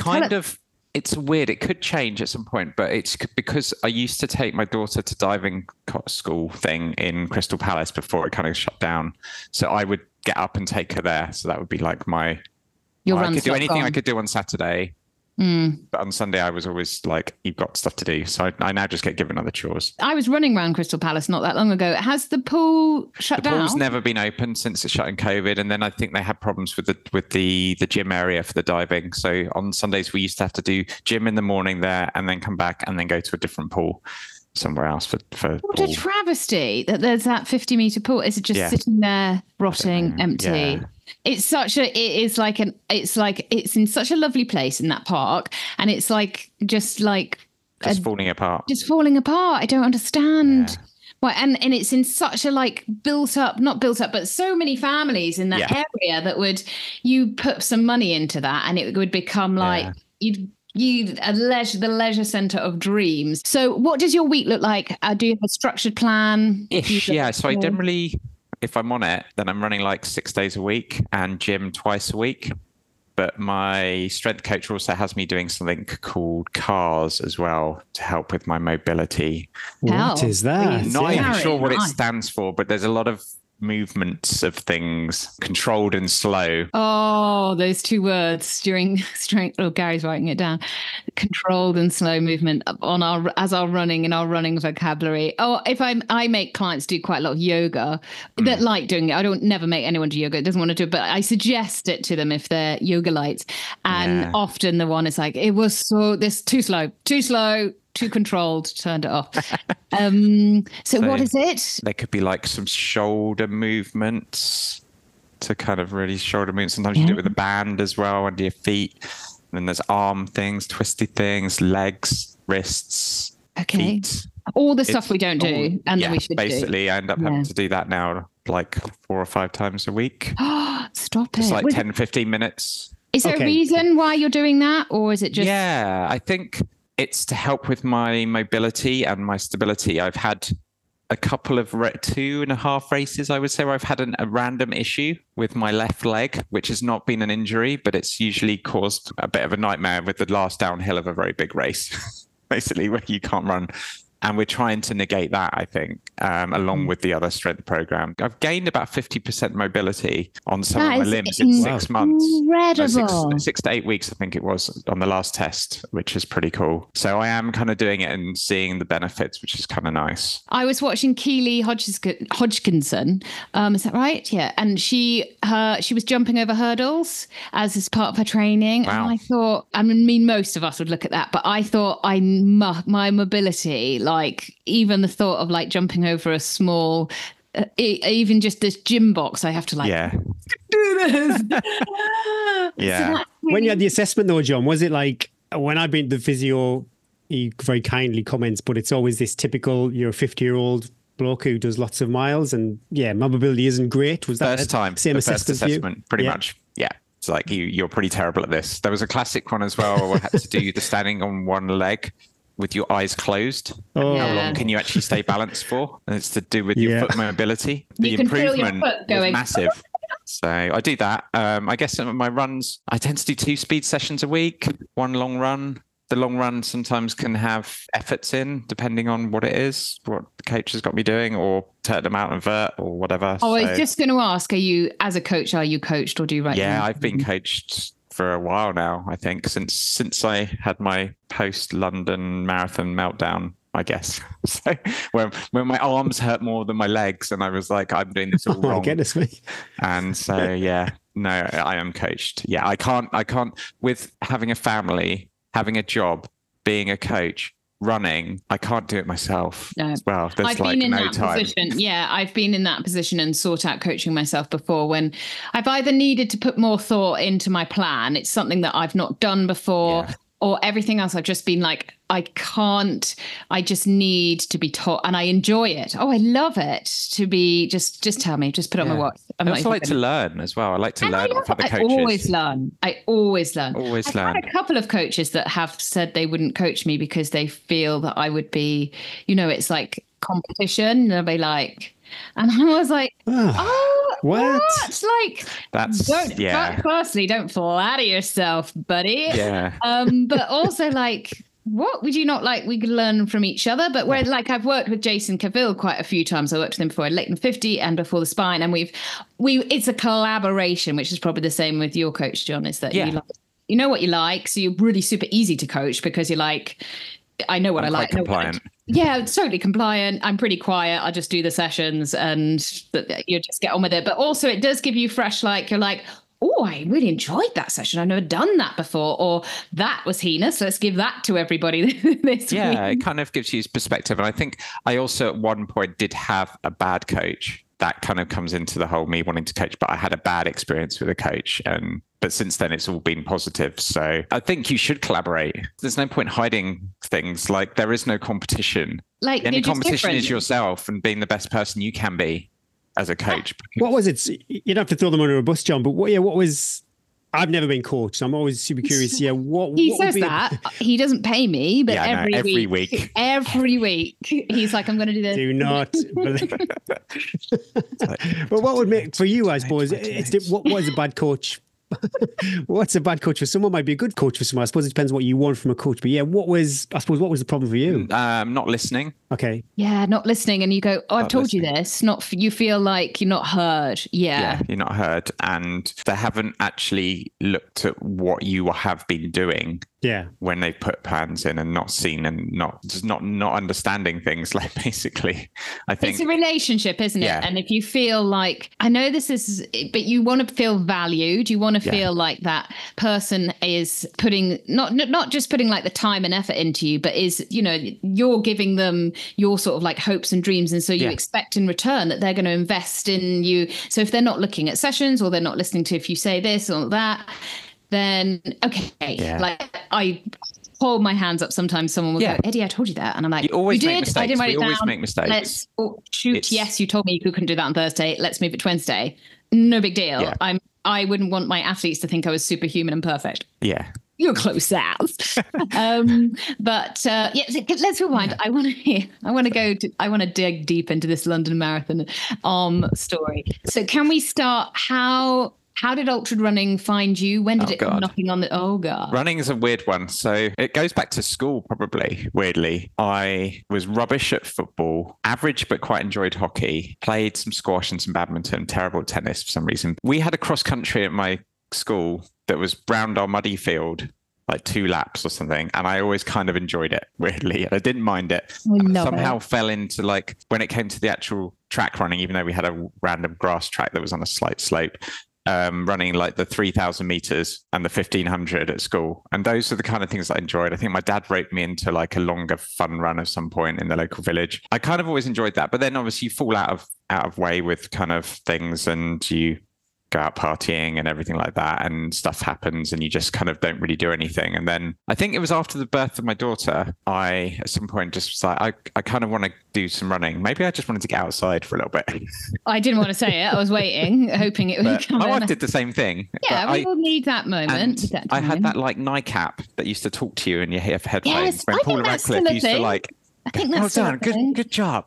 But of course, I started doing it and I was building up to doing 10K, and then I just obviously wasn't doing anything right and just injured myself, and then stopped completely because I couldn't really walk properly, and everything healed itself. And then a few years later, I was just like, I just took a look in the mirror and went, I've got fat, I've got unhealthy, I've got unfit. I don't like where I am at the moment. I'm not enjoying things, and I'm going to be 40 quite soon. What can I do about this? First of all, I managed to go and see someone, just have my knee checked out, make sure that was all fine. Yeah, no issues there. But during that, they kind of got me to do some random physio, and I was like, oh, this is kind of interesting. So I then I found a gym that's literally over the road from where I live. It's 30 seconds walk from my front door. There is no excuse to not go. Dream. And I found a PT that was really nice there. And I said, look, I want to run again, but I don't want to screw this up. So I want to like train to be able to run again. That's the goal. And he was like, okay, great. So he started just beasting me like 3 times a week, gym stuff and a bit of cardio and things like that. And it took about 9 months. And then I was like, I'm going to go running. And I was like, oh, I can go running. And I remember that first run because we were staying at my in-laws' house because we had to move out of our house because we were having an extension. So I was dealing with that. And I was like, I just need to get out of the house. I need to go for a run. And it was 3K. And I literally died at the side of the road. Like the side of a dual carriage. But I was like, but hey, I ran 3K. Okay. Did you do the common thing though, John? Literally, I remember my first run and I must have done about 7-minute miles, but my body was only capable of probably 10-minute miles. And totally doing that. But I kind of like, and then a colleague of mine went, oh, so you started running now? You've got to do this 10K. I was like, what? How am I doing that? It was like a corporate thing that was in London that they had a spare place because it was for charity. And it's like, someone's pulled out. So then they forced me to do that. And I did it. And I was like, okay, I survived that. And then in the casual way that things happen, like a friend of mine who ran was like, I'm doing London Marathon, but I need to do a half train. Do you want to come and do a half with me? I was like, this was like the next year. I was like, okay, I'll come and do a half, do the half. And then you go and watch them at the marathon and you're like, oh, that looks kind of fun, even though you're in a lot of pain. That kind of looks a lot of fun. So I signed up to a charity place for for UNICEF because they're really sort of dear to my heart, and raised a bunch of money for them. I did a random marathon plan that my PT had set, but I also invented track sessions myself because I went to a local track and used to do those on my own. And I did the marathon. I had a very good first half, too good. Blew up, classic, cried a bit, Oh, no. cried some more, and then finished. But what was really weird is like my arms really, really hurt, like really, really hurt. My legs were a bit tired and everything like that. And, the classic for first marathon. But I was like, this really hurts. And it turned out I kind of recovered and everything. And I was like, right, I need to find a coach. And I found a coach, and he suggested I go and see like a movement person where they like actually film you and just see how you actually run properly and talk about biomechanics. And it was all really interesting. He's like, your arms are literally all over the place. They're like this. Fantastic. like Phoebe running a Friends, like maybe a little exaggerated, but so he concentrated on, he was like, there's that whole thing about learning new habits, and that you can only learn one at a time, but it takes 3 to 4 months or something like that to actually learn it. So my habit that I had to get rid of was my Phoebe arms. I'm learn to run with that. like straighter arms and more relaxed shoulders. Did he take the joy from you as well? No, because it was fine, because it was more relaxed and it didn't hurt anymore. But anyway, the funny how I got into ultra is like I started going onto the trails a little bit with my friend and neighbour. I started taking me out on runs a little bit into our woods and everything. I was like, this is quite interesting. I started following a local London run group at the time called Wild Trail Runners, and I was like, at some point I'll go and do. They used to do a hill session in London on a Monday evening, but then they used to do weekend runs and stuff on trails. And one of their run leaders was doing CCC. And I tuned in to watch the very rubbish at the time webcast in 2017. And I was like, oh, that's exciting. How do I get to do that? I literally went. And then a friend of mine went, I knew this would happen to you. I just knew it. I could see it. And that's what's basically spawned it. I was like, I have to get to do CCC. The only way to do it at that time was you had to do like 2 races to get points to enter a ballot. In the good old days. Yeah. Where you could just get and I used to get into CCC all the time, and I'd be like, not doing it this year. Not doing it. Not doing it this year. So was CCC your first foray into mountain adventures? No, because it took me ages to get there. Okay. So basically the year after I needed to do 2 races. I did a 50k to like warm up, and then I did Race the Stones, which was one of the most terrible, boring races I've ever done in my life. But hey, it got me my 3 points. But then I went and did a race in the Brecon Beacons. So I was like, oh, I should do something a little bit more mountainous. No, it's not fully, but it's like it's a bit more. And did that with some friends. And it was basically 2 23-mile laps. Is it, I think I've done it. It's just the Brecon Beacons Ultra or something it was called, yeah. And I think we all did it because it gave us November CCC points. Exactly, yeah. That's what I did. And that was quite good fun, and I enjoyed that. But entered the ballot, didn't get in, so it's like, okay. So did they expire the points if you don't do it that year? No, they did expire. not that year, but I think it was about 3 years. You got 3 chances, but if you didn't get in the ballot on the second chance, then you got automatic entry. That was the difference at the time. You have to find things to do differently. So I was like, oh, what's going to be my backup? And I got into the Eiger 50k. I was like, that'll be a good experience. So I'm glad I didn't get into CCC, because then I can actually do something with some much longer climbs and actually get some experience of that. I did go into it off the back of an injury from North Downs 50. I wasn't injured, but I'd not done as much training as I'd hoped I'd done. But I had a really good day out, and it started helping me with my vertigo issues. I don't know why you want to do like mountain racing when you have vertigo, but have you still got vertigo now? Much less now. How does it manifest itself? It used to manifest itself on motorway bridges. It was that bad. I'd get dizzy. Oh dear. How do you manage it though? Exposure. Is it? Exposure to the paths. Yeah. Like when I did Eiger, I went out on my own. My family joined a couple of days in. I did my shakeout 5K. I got a cable car up a bit, and I ran along a tight path, like 3 or 4K up and down. And I was like, and it's like a proper drop then. I was like, that's me getting used to doing that again. Good on you, because it can be quite frightening. Yeah, I think the wind if it's really windy, then it's worse. Not so great. But, is it better in the dark because you haven't got the vision, or is it you still know it's there? No, it's there. Yeah, it's there. Madeira and the coastal path. But yeah, I did that, and that was actually really good fun. But then I went and did the Cumbria Way. I hadn't really thought about it. It's not a race anymore. There used to be a race that was run by Gaynor in the Lake District. It was my second ever trip to the Lake District. It basically starts just outside the Lake District at Ulverston and goes all the way to Carlisle. It basically goes all the way through. And I didn't really think about it a lot. And it turns out it's like 120k, but it only has about 3,500 meters of elevation, something like that, because it's quite low lying. But Still a you know, lot. it's fairly punchy. Yeah. I came 18th and actually did it in about 18 hours. And I was like, oh, that's actually not too bad. No, So it was kind of an interesting kind of point. And then, of course, COVID happened. So then no CCC, no races as such. So it took a while to get to go. And I finally got to go in 22. Did you do CCC or Lavaredo? Which was your first? So weirdly, that year of 2022, I did Madeira Island, but I did the 85K.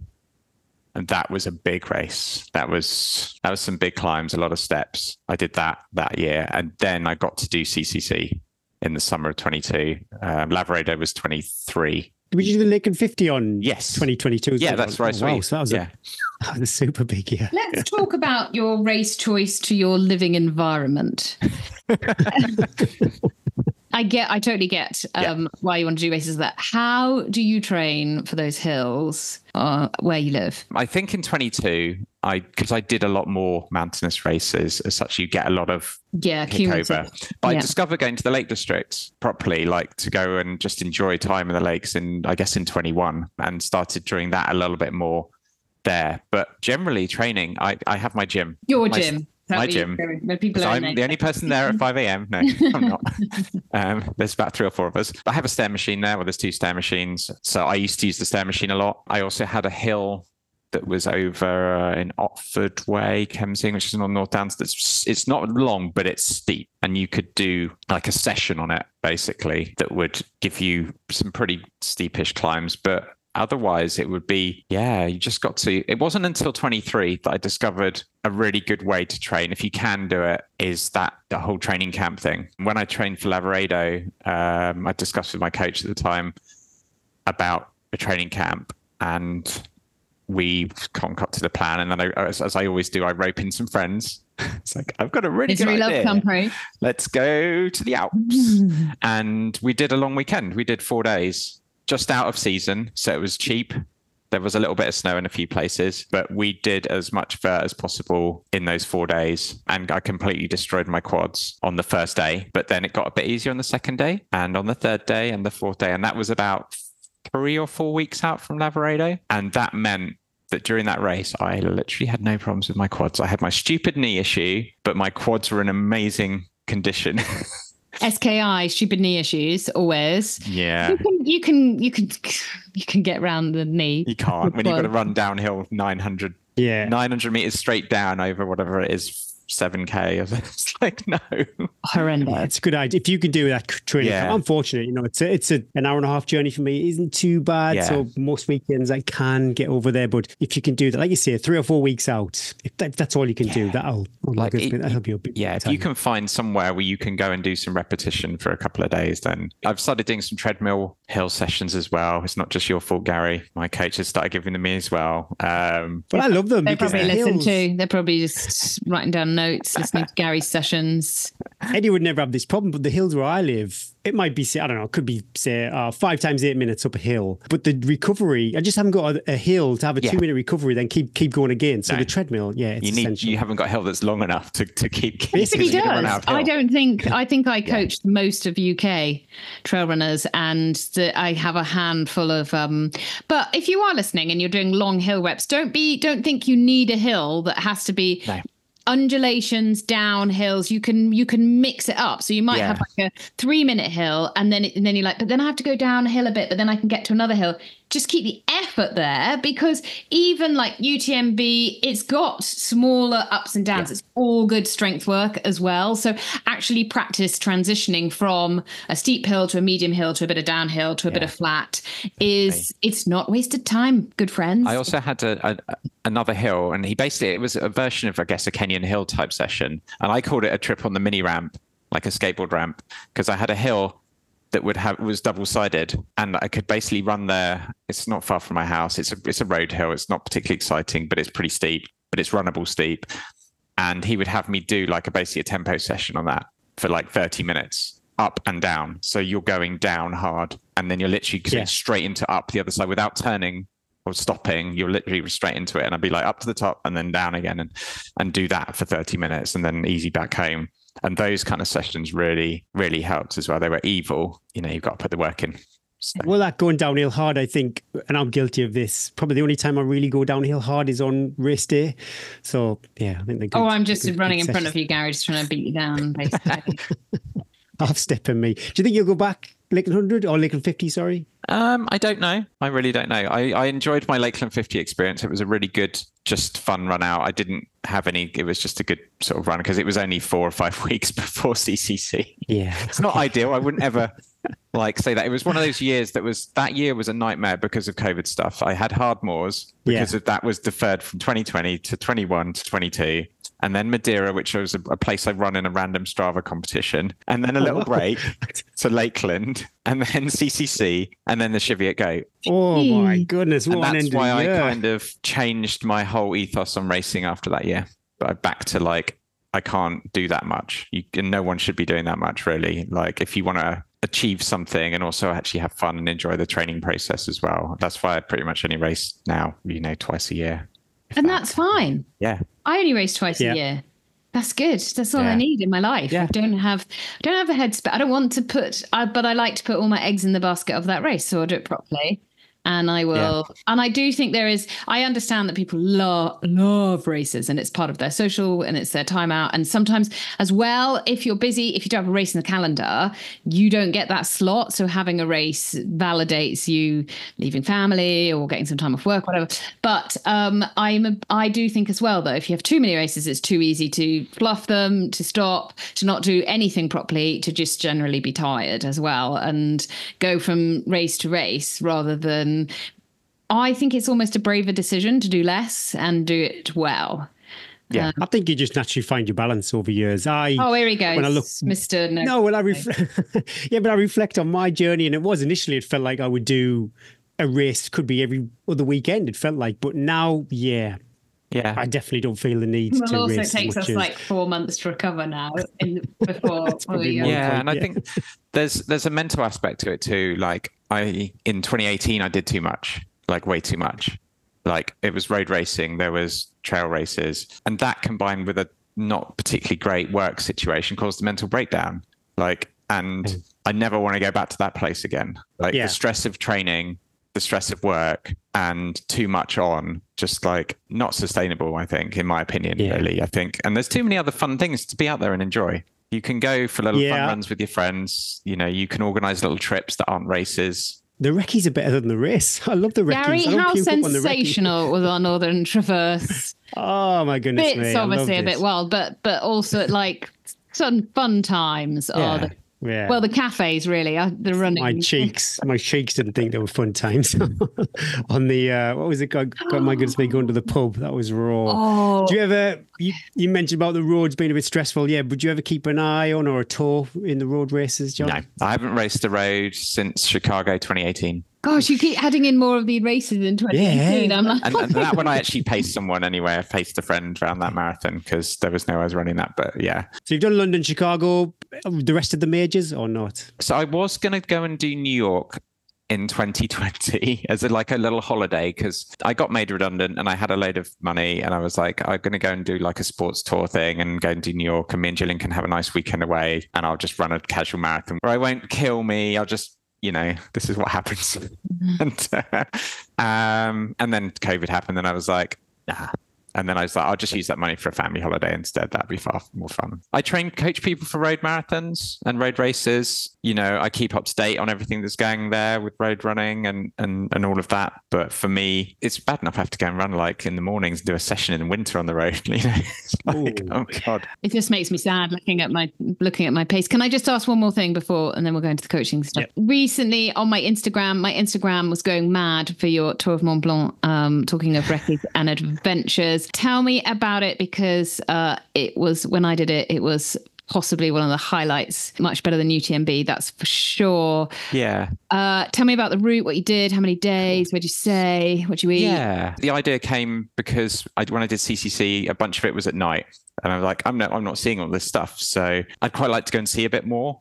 There's some sections I've not seen, obviously. And me and a good friend, Jules, we're going to be 50 in September. We want to do something that's running related to celebrate our kind of birthday and stuff. And so we hatched a plan to go and do the TMB. And then a couple other friends decided to come along. And I basically did a lot of research and planned it all myself, because I looked at, you can pay a sports tour to do it, or, and great mountain leaders, amazing thing. I'm not going to shed out that amount of money. And also I quite like just doing a solo adventure. So I basically talked to my friend, and originally we were going to do it in 5 days. And she was like, I think 6 would be a bit more chill. We kind of hatched, and I used Komoot to plan it, because you can do multi-day planning in Komoot, and it gives you options for refuges and things like that.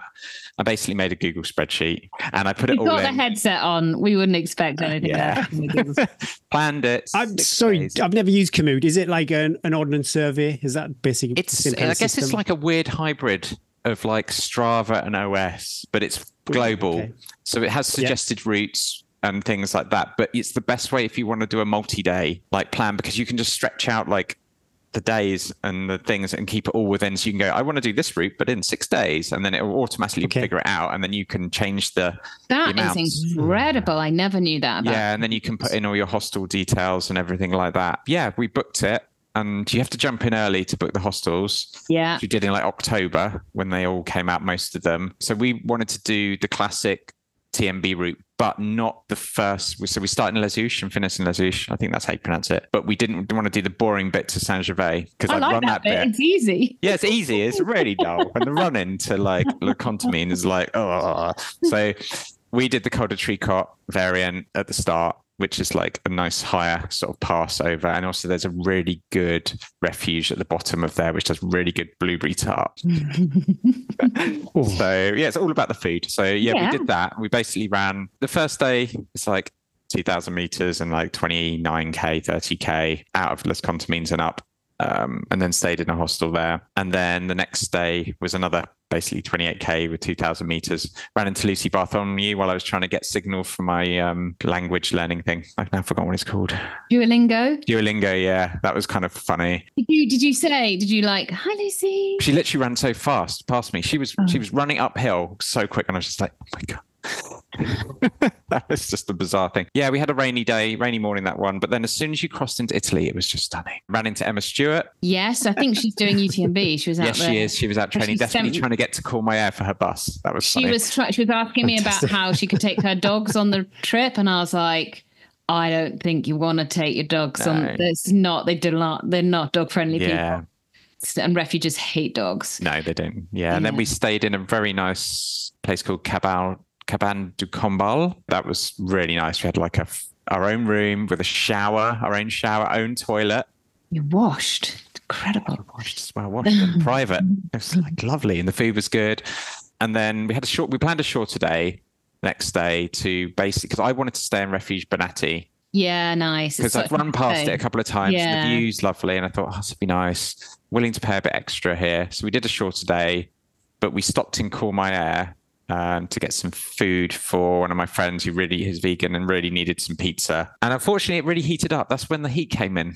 And the climb out of Courmayeur is evil. I've done the CCC one, which is longer and different. This one was just horrible, and I basically got myself heat stroke. I think I did the same during that climb. It's because it's the same as the variant in the woods. How long is the climb? It's about 1,000 meters, maybe 900, something like that. But it's very steep, and it's in the woods, but it's not that shaded, and it gets really hot. It gets really hot. I puked and rallied up that because it got so hot.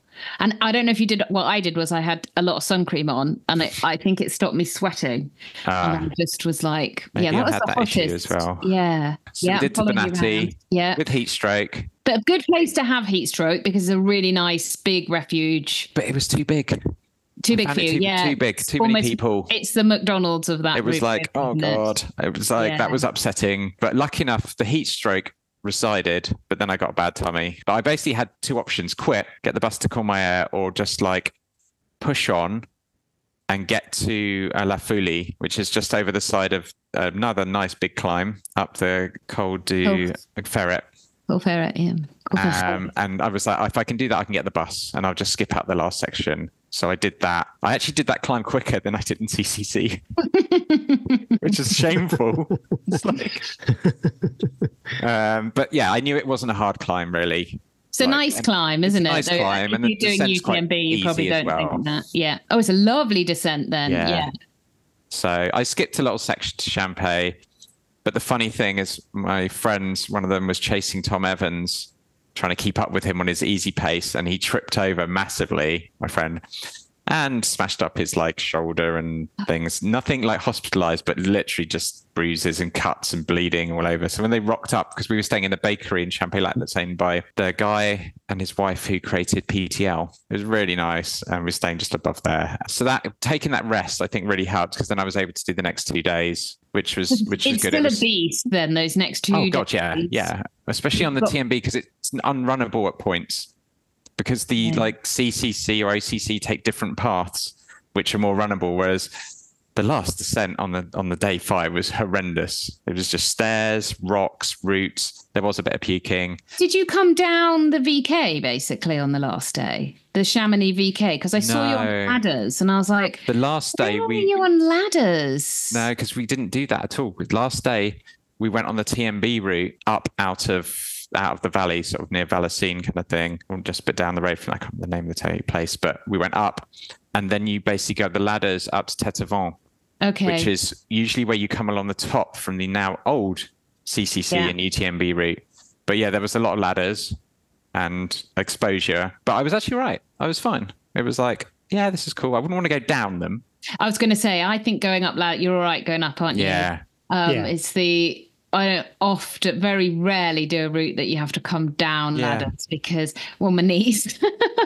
I just don't like it. But we finished in Les Houches again. So we we went all the way up to Brevant. And then along the balcony. Went up to Brevant, and then lovely 1,500 meter descent in like 9K. What an adventure. And anybody that's listening that is trying to get UTMB points, really wants to go to UTMB, do it. I'm not saying don't do it, but if you can get a week, book some refuges, go and do the tour, try and do it either later so that the refuges are not so busy, or earlier. The only problem with going earlier is the snow. And if you're not competent on snow or with somebody that is, you would need to carry extra equipment. They're normally quite well, like I wouldn't do the TMB tour because those routes are a lot higher and less walked, but you do more of the UTMB, the lower paths, but they do, even if they are snow covered, they are well tracked. They're just need spikes. You just must have spikes and just have experience of walking across ridges on spikes. And if you don't like exposure or risking your life, then just wait a few. But there's different options, which is really good. And I would say that if anyone wants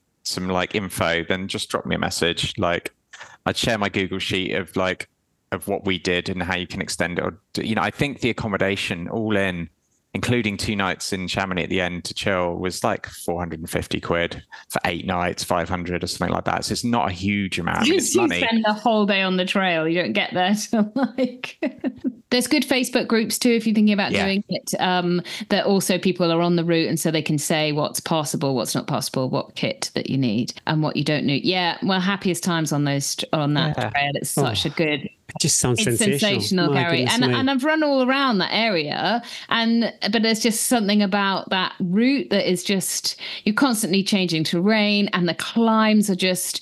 I actually thought when I did Tot Dret that I actually preferred those climbs to those UTMB climbs, because they're long. I love a really long one, but there's something about going around Mont Blanc which is quite addictive, and like into the different countries. It doesn't sound too expensive. I've been looking, I know it's July, fair enough, but I've been looking at Lakeland 100 accommodation for next year, and it's kind of double the figures that you're talking about there. So yeah, a long weekend in the lakes, and that'll be eye-watering. We've got to move on because I've got about 10 minutes. I'm curious, I can say this every week. I've never been coached, but what happens, John? I'm calling you up, I'm sending you an email. My name's Gary from County Durham. Finished the Lakeland 100 4 times. Sorry, I have a waiting list. Sorry, I don't have any slots. Is this Gary from How many races are you booked in for next year? I'd love to be under 24 hours. All caps. Help. Then what happens next? I would say, hi, Gary. You're lovely to chat.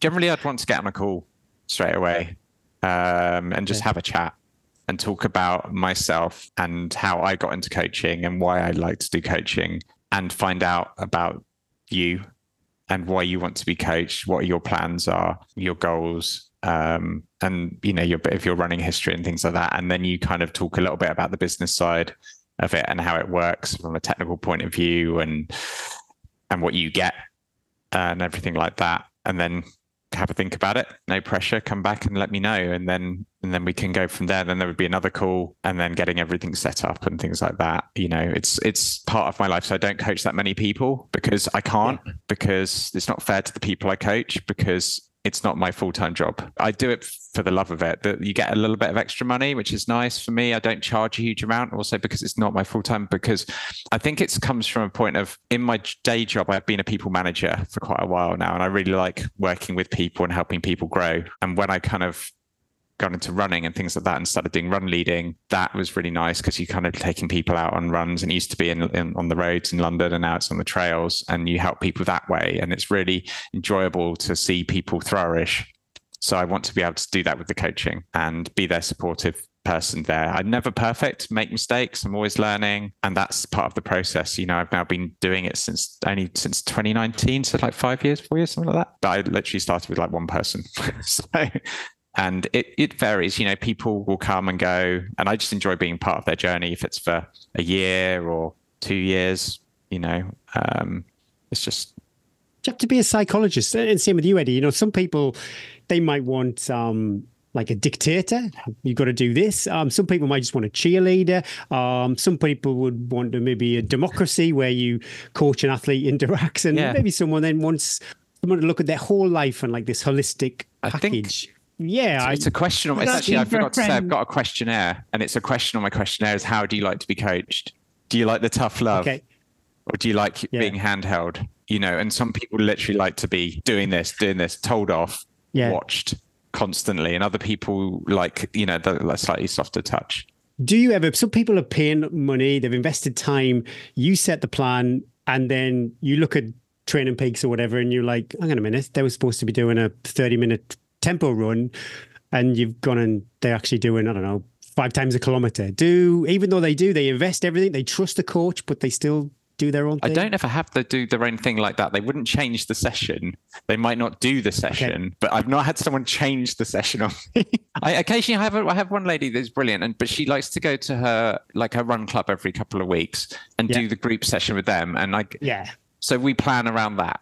Usually it's at the right time of a speed phase or something like that. Yeah, or a VO2 max sort of phase. But I've never had someone change the session on me, Gary. Why? Yeah, you alluded to why become a coach, John? Yeah, I just enjoy helping people like that, and just seeing people grow as well with their running and get more out of it, I think, and imparting a little bit of advice that I can on them and give them some guidance that I didn't have. And I think it's the same when I do my run groups as well. It's the same thing as being able to take people out on the trails that might not used to be going out on the trails in a safe place where they can just enjoy themselves. Pace doesn't matter. I'm always quite honest. It's like, you've just got to show up, be able to do the distance. 1 month it might be 15K, 1 month it might be 30. It changes. I'll always say it's going to take roughly this amount of time, and it usually does, maybe a little bit longer. It doesn't matter. We stop for photos, for snacks. I just want people to get out and actually enjoy themselves on those trails and in a safe environment. And the best thing about it is when they start going out with other people that they've met on the run groups and organising their own little runs, or turning up to races togetgether, or things like that. And then I'm like, that the Maverick run group? I don't know if you mentioned that just yet.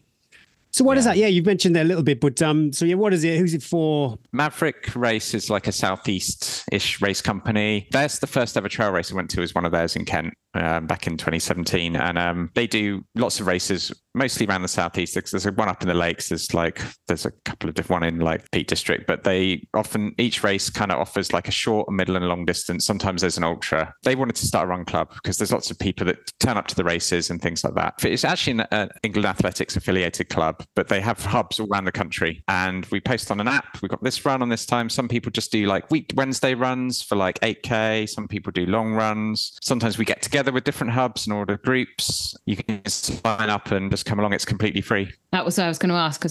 Completely free. That's incredible. It's on an app, and then you can just see the route. And I try to do my runs train to train. I'm trying to be a bit more of a green runner, without being a green runner yet, because even though David keeps trying to get me to join, but yeah, I want to join. I know. You don't even need to do your pledges. You just need to pay your £2.50. And if that's a problem, I'm happy to shout you £2.50 for coming on the podcast. I think it's becoming a thing now. I'm just becoming a thing, but I want them to be accessible. So by train, in and out by train, if possible, for most of my runs, and just get people to come out on the trails, really. Oh, I'm okay. I was like, you could do green runners, and I'll come hopefully and join you on one of your Maverick trail runs very soon. So we're now 2024, mid 2024. Any plans for the rest of this year, next year?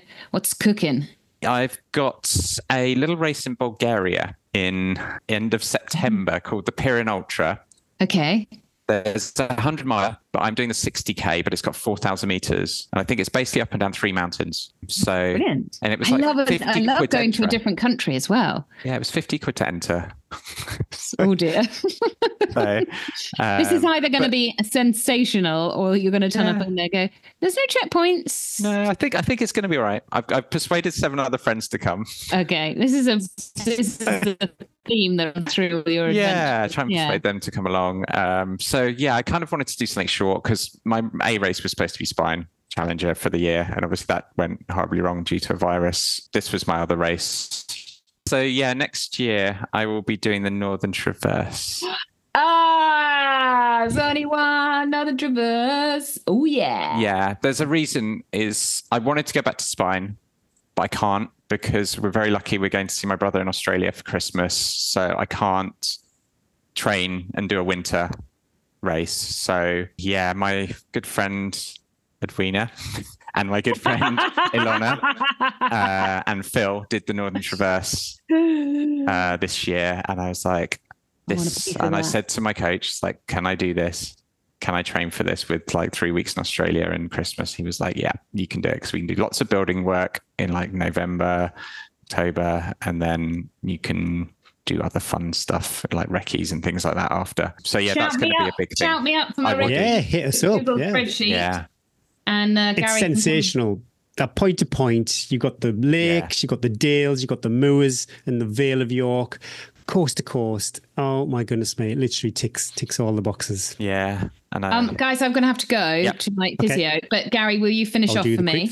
You will do it. John, it was an absolute delight. Lovely to chat with you. So nice to chat to you. We could have done like another hour. Sorry. No, it's brilliant. It's lovely. I was like, as you're talking, I was like, people are so lucky on their long runs to be listening. You telling all these lovely stories and like the highs and lows. You told it really beautifully.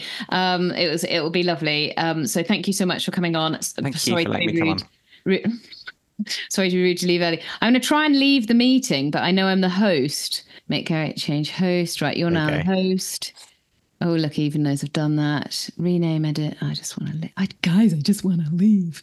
Let me get it because I've only got it tiny. I'll leave. I'm out the door. It's because they've changed all the little things. Yeah. I'm going out the door. Big love, John. Good luck. Don't get broken. Let's speak about. Yeah, I'm going to get broken. Let's talk more about Northern Traverse. Yeah, we'll do. All right. Bye. Okay, right, John. Yeah, quick 5 time. Are you ready? These are all the deep questions. First one up. You are a sponsored athlete. You've woken up. Yeah, you are a sponsored athlete. You are dripping in merch. Which brand would you go for if you had the choice? It's hard. If it is shoes, I'm a total La Sportiva geek right now. They're my shoe of choice. Clothing, Montaigne has been pretty sturdy for me. Classic. For a while. Clothes, like jackets and things like that, waterproofs, gloves, all of that kind of stuff. I've been puking for 10 hours. Nothing else will go down. What is that one bit of food that gets you to the checkpoint, gets you out of bother? Probably going to be a gel. I've never puked on gels. They've got me through all kinds of bad situations. Yeah. I'm kind of I'm known for being able to just hoover down gels, whatever. So I've switched. I used to be a cis person, but the weight of those gels is a lot for their, for the number of carbs you get. So I switched to the Velo Forte. What's your favorite? Because they do super tasty gels, don't they? So my usual ones are the like blackberry, blackcurrant, and the date one. But there's also a caffeine one that's okay. The non-coffee one, I really don't like coffee at all. It's evil. So but mostly the blackberry and the kind of blackcurrant and date one, they're great. And I actually experimented this year on South Downs 50 of like, can I take 3 gels an hour for 9 hours? It worked. There was no. Oh, well. There was no You horribleness. literally had nothing else. You just gelled Nothing it all. else. Yeah. Oh, wow. Were you not like just hungry? Yeah, but I ate when I finished. Okay, fair enough. Yeah, I suppose it's not 24 hours or plus.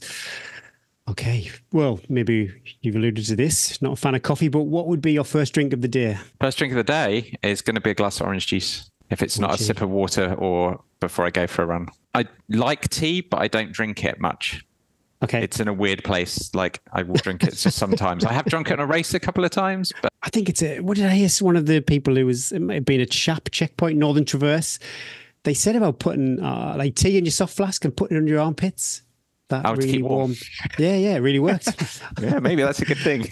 Little tip, you can tell me if that works. Yeah, I'll try that. It's like the clippos in the Exactly. Yeah, posters on your wall as a kid. I love this question. Really gives me a little insight. Is this as a kid or a teenager? Oh, whatever springs to mind. It really doesn't matter. So I guess I don't really remember much as a kid. A teenager, I was obviously we're a very similar age. And I was a massive Twin Peaks fan. I had, the lovely three ladies from Twin Peaks that used to adorn my wall. What kind of music? I guess music was, I had a goth phase and then that went into a dance and more indie phase. And then obviously I pretty much listened to anything apart from, I'm sorry, Edwina's gone now, but I could say musicals. I absolutely hate musicals. That's the only thing I can't listen to. Excellent. I can't imagine you as a goth, John. This kind of moody, quiet, stoic goth. I can't imagine that. That's the late 80s for you. Classic. Okay, Instagram story music time. Every week we share this podcast over on Instagram. You get the choice. I've got high hopes, John. I respect you. I had been pondering this quite a lot. And I think I might have actually answered this before in one of the polls on Facebook a while ago. But one of the songs that actually it's not often my most favorite album by the Smashing Pumpkins, but it makes me just really happy. Yeah. And it's called 1979 by Smashing Pumpkins. And I re-listened to it again this morning, and it's one of those things that you could literally bop along on the trail listening to, because it just is just a really happy song. I love the Smashing Pumpkins. They're just one of my all-time favorite bands from that era. Classic band. Awesome. We will make that happen. My goodness me, we just brushed over things, John. It's gone super quick. That hour has flown by. It's always a treat. I remember 2022 Lakeland 50 briefly. It was a bit of a blur, but it's always great to meet our listeners, and best of luck with the Northern Traverse. And seriously, Eddie said it before she left, hit us up if you want a little recce. I'm all for that. Not that I really know where I'm going, but you can get curry. Yeah. Oh wow, yeah. So best of luck. We'll do. Yeah, gonna start planning for that. Thank you. Take care, John.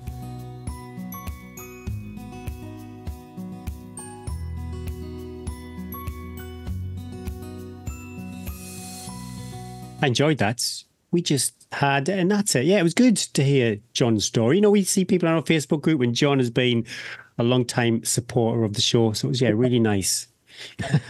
But we should thank John. Yeah, he joined Patreon on the day it was launched and has always supported Tea and Trish. I still remember that discussion of you were like, we should try Patreon, and I really didn't want to do it. And we sort of ummed and ahed, didn't we, about whether we could do the podcast without Patreon. And it definitely keeps the lights on and the mics hot.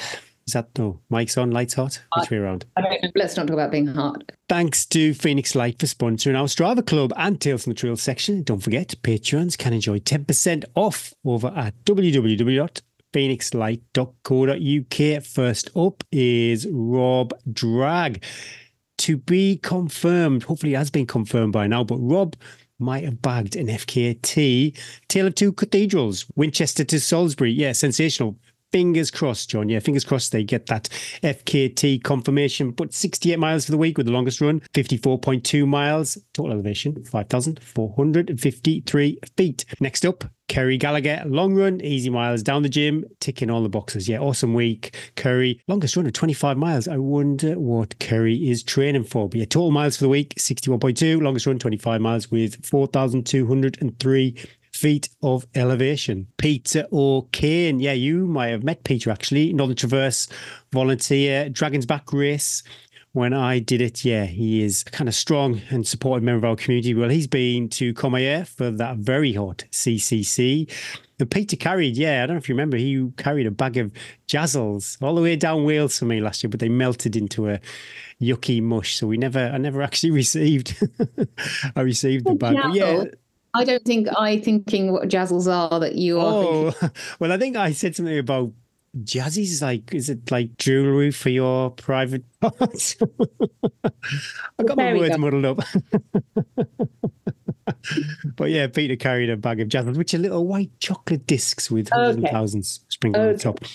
But 69.7 miles for the week with the longest run of 63.2, 20,184 feet of vert oomph. Yeah.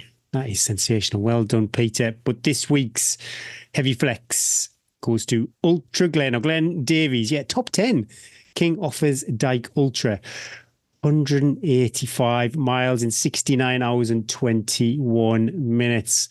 Glen's Strava was a bit weird with the elevation, but I'm pretty sure it's like over 30,000 feet of elevation for that race. Either way, 180 odd miles. Oh my goodness me, nearly 70 hours on his feet. He must be pooped. Well done, Glenn. Well done. Kudos to all our Strava Club members. And if you'd like to be in with a chance of a random shout out, then pop over to Strava and join our Strava Club.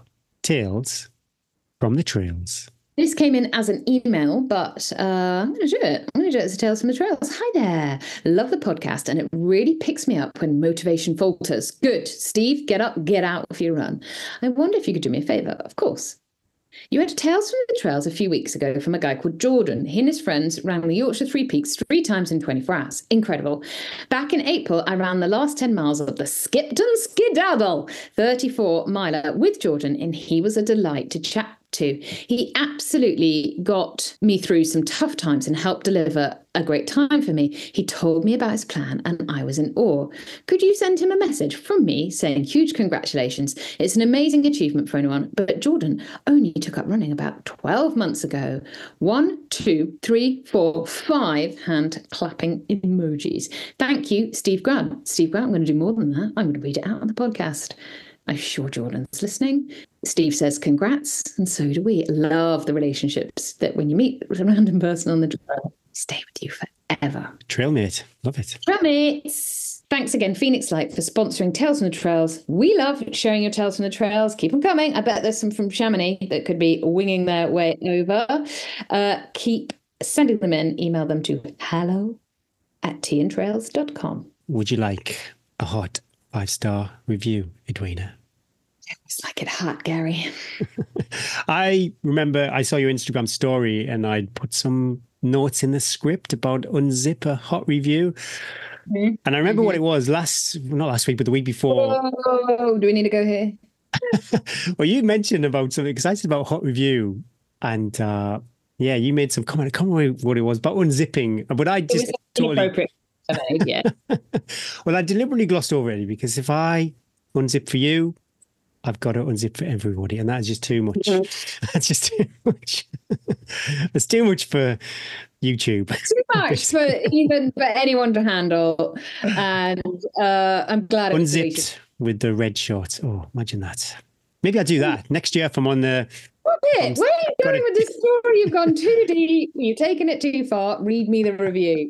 How do you feel if you say a man with the top off running? Even I don't think it's ever hot enough personally. I just think, really? It depends who the guy is, let's be honest. Because if it was Ryan Gosling, I would feel very good about life and myself. Because running towards me, I wouldn't mind. He's a big fan. You can see him jogging around that lock in a week's time, waiting for you.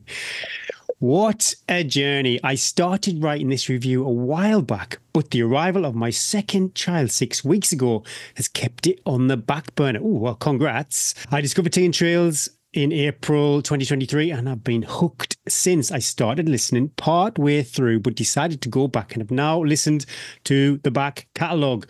Oh, I wonder how far back. Is it Run to the Hills back? We give you even more content there. Go and Google that. The guests and their stories are insightful and enjoyable.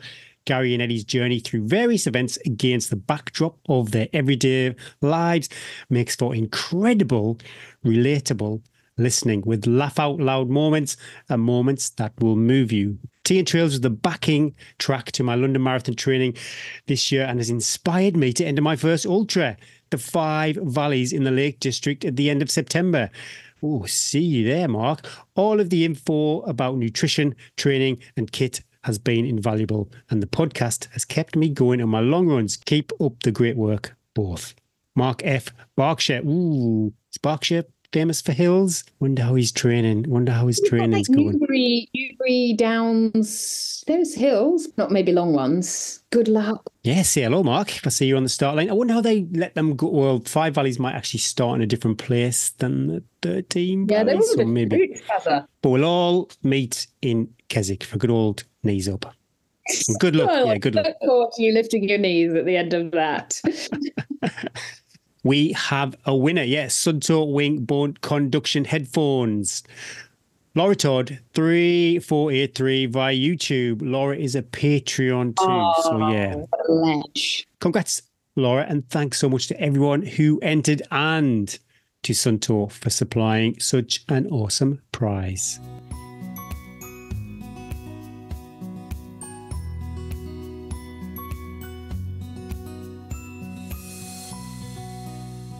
What's coming up, Eddie? Another action-packed week. A planned 25-miler might be a bit adventurous. Oh, that might be a bit adventurous, but I've gone back on the heat maps. I've gone back to the source. We all know where that led. and I've planned an insertion point for Bryn because it will be the last time he will then be away for a few months, so it will be the last time. So sort of planned a route. See how we get on. I might change it because we might just do the whole thing together to take out the jeopardy of, and just start a bit later.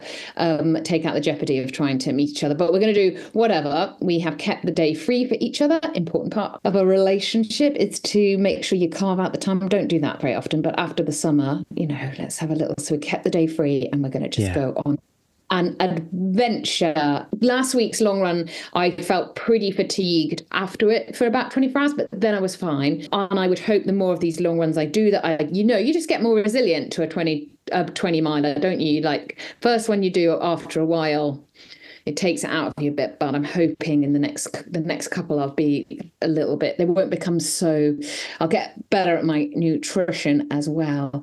I love September. Do you love September, Gary? Kids go September, back. October. Yeah, enjoy that.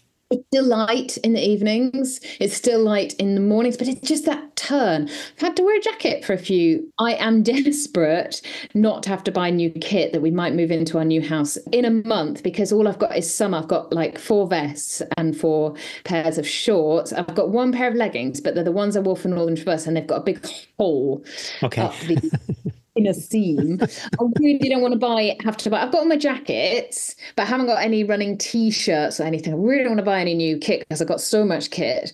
So whether if you could just hold off that miserable turn when you start needing layers. But I just love September, autumn. It's like the air is fresh, but it's still not dark. It's still not cold. And the weather can be anything. You can wake up and it can be a bit miserable, Jeff.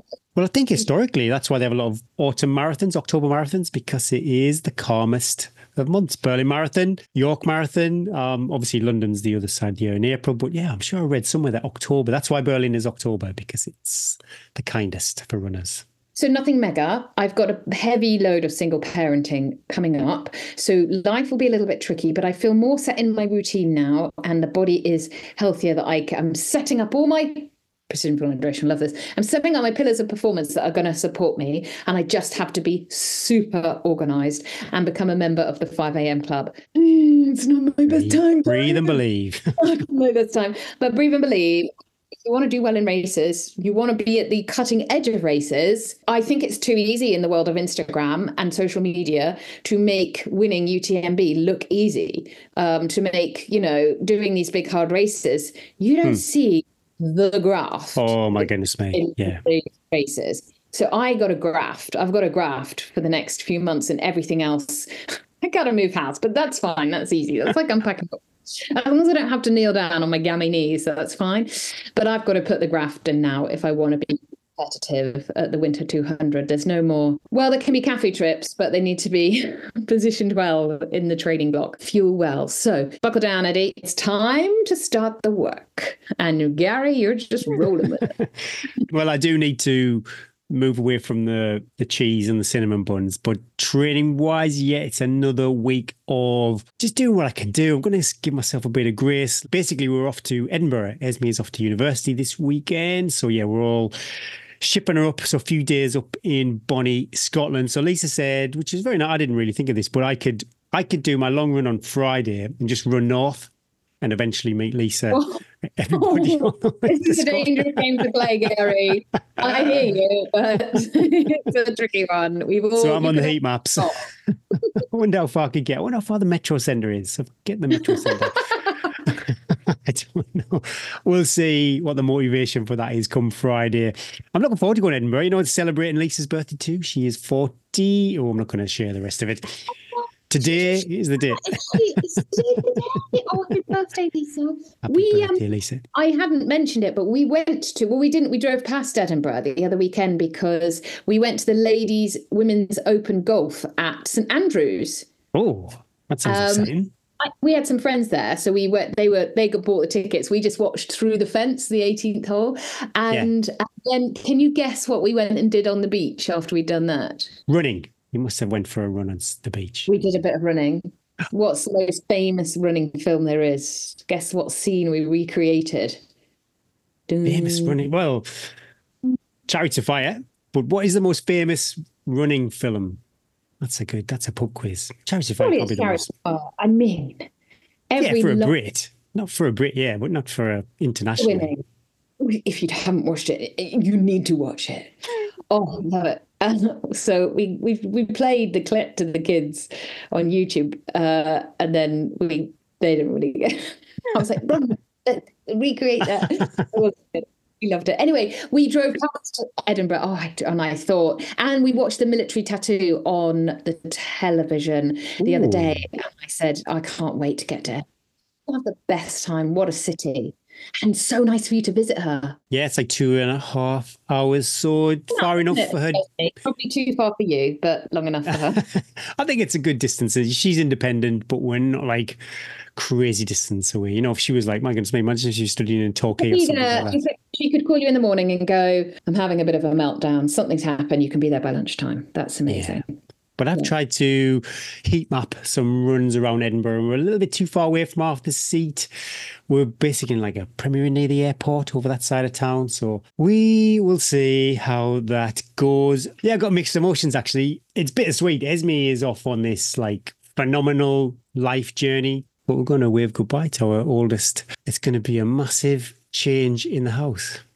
A massive change. Does it feel like only yesterday she was a little babe in arms? And well, we're setting my dad's house that we're selling at the moment. So we are emptying the house, and inevitably you going through lots of boxes with lots of photographs and lots of little Esme and George pictures we'll find in the loft, which I don't want to talk about too much because it's just quite trivial. But wonderful time for us. Super excited. She is just taking it all in a stride. Wow, she barely passed the driving test. She's just one of these kids that she's just what a summer. It sounds like a flex saying about the driving test, but I'm so relieved. If she failed, it's not the end of the world. I failed maybe once or twice, I'm not too sure. But she probably wouldn't have done any more tests or exams or lessons while she was at uni. So just to have that, it's like, oh my goodness me, what? To have it, even if she doesn't drive very much. Yeah. She's going, like, that university period of your life, I think is the best, hardest for parents. But you're going, it's the only time in your life where you're living like an adult, but you have zero adult responsibilities. Yeah. Most people, obviously some people that go to uni that have a family and most of them, but you have, most people no mortgage, very little to worry about apart from yourself and friends studying, and you're studying what you like. My memories of university are exactly that. I'd moved away. I'm a little blurred. But they were a little blurry. But I did feel independent, but without huge responsibilities. I had a job, so I had a bit of money in my pocket, but I wasn't paying for a mortgage or cars and stuff like that. So I probably felt richer then than I ever have in my whole entire life. But yeah, just so excited for what's ahead for our daughter Esme. Super going to say it. I'm trying not to say it. Super proud of Esme. Everything's up in the air as far as training is concerned. We talked about this. I need that rest. I need that reset after Lake 100. But how I like to approach any race is a lot different to how I'm approaching 13 Valleys. So I'm not going to lie, a little bit of me is freaking out. But yeah, I wouldn't do it any other way. But this is highlighted, and I'm pretty sure nobody would do this anyway, but I would never have my A race, a race that I really want to stand out performance just after a holiday. Oh, I can't say no to the cakes and the beer, basically. So, yeah. But it will be what it will be. Thanks for tuning in. And if you're listening to us on your run, I hope you enjoyed us. Coming in your ears. And if you're watching over on YouTube, coming in your face. Thanks so much. Thanks. Thanks, Mystic. We're not expecting that. Can't say that. My little nod to Alan Partridge. There was a comment in the Facebook group during the week. Can't. I've said that. I've said fatbacks. You obviously didn't watch Alan Partridge show, did you? Anyway, please share this episode. Half the people have switched off by the time it gets to this point. Nobody listens. Please share this episode. Pop over to YouTube and subscribe. Yeah, my goodness me, it helps loads. That's how we grow and keep showing up week after week after week. And thanks to Precision Fuel and Hydration, X Miles, Phoenix Light, and Protein Rebel for sponsoring this week's show. Remember those new customer codes, discount codes, T15 for Protein Rebel and T24 for Precision Fuel and Hydration. Thanks to our partners and Patreons too.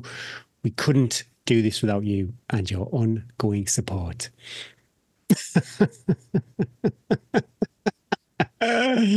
Be kind to future self. Breathe and believe. Progress, not perfection. Take time in all you do. And remember, there is always time for a cup of tea and a talk. Let the trail rise up to meet you and wind always be on your back. My name is Eddie Sutton. And my name is Gary Thwaites. And that was episode 86 of the Tea and Trails podcast.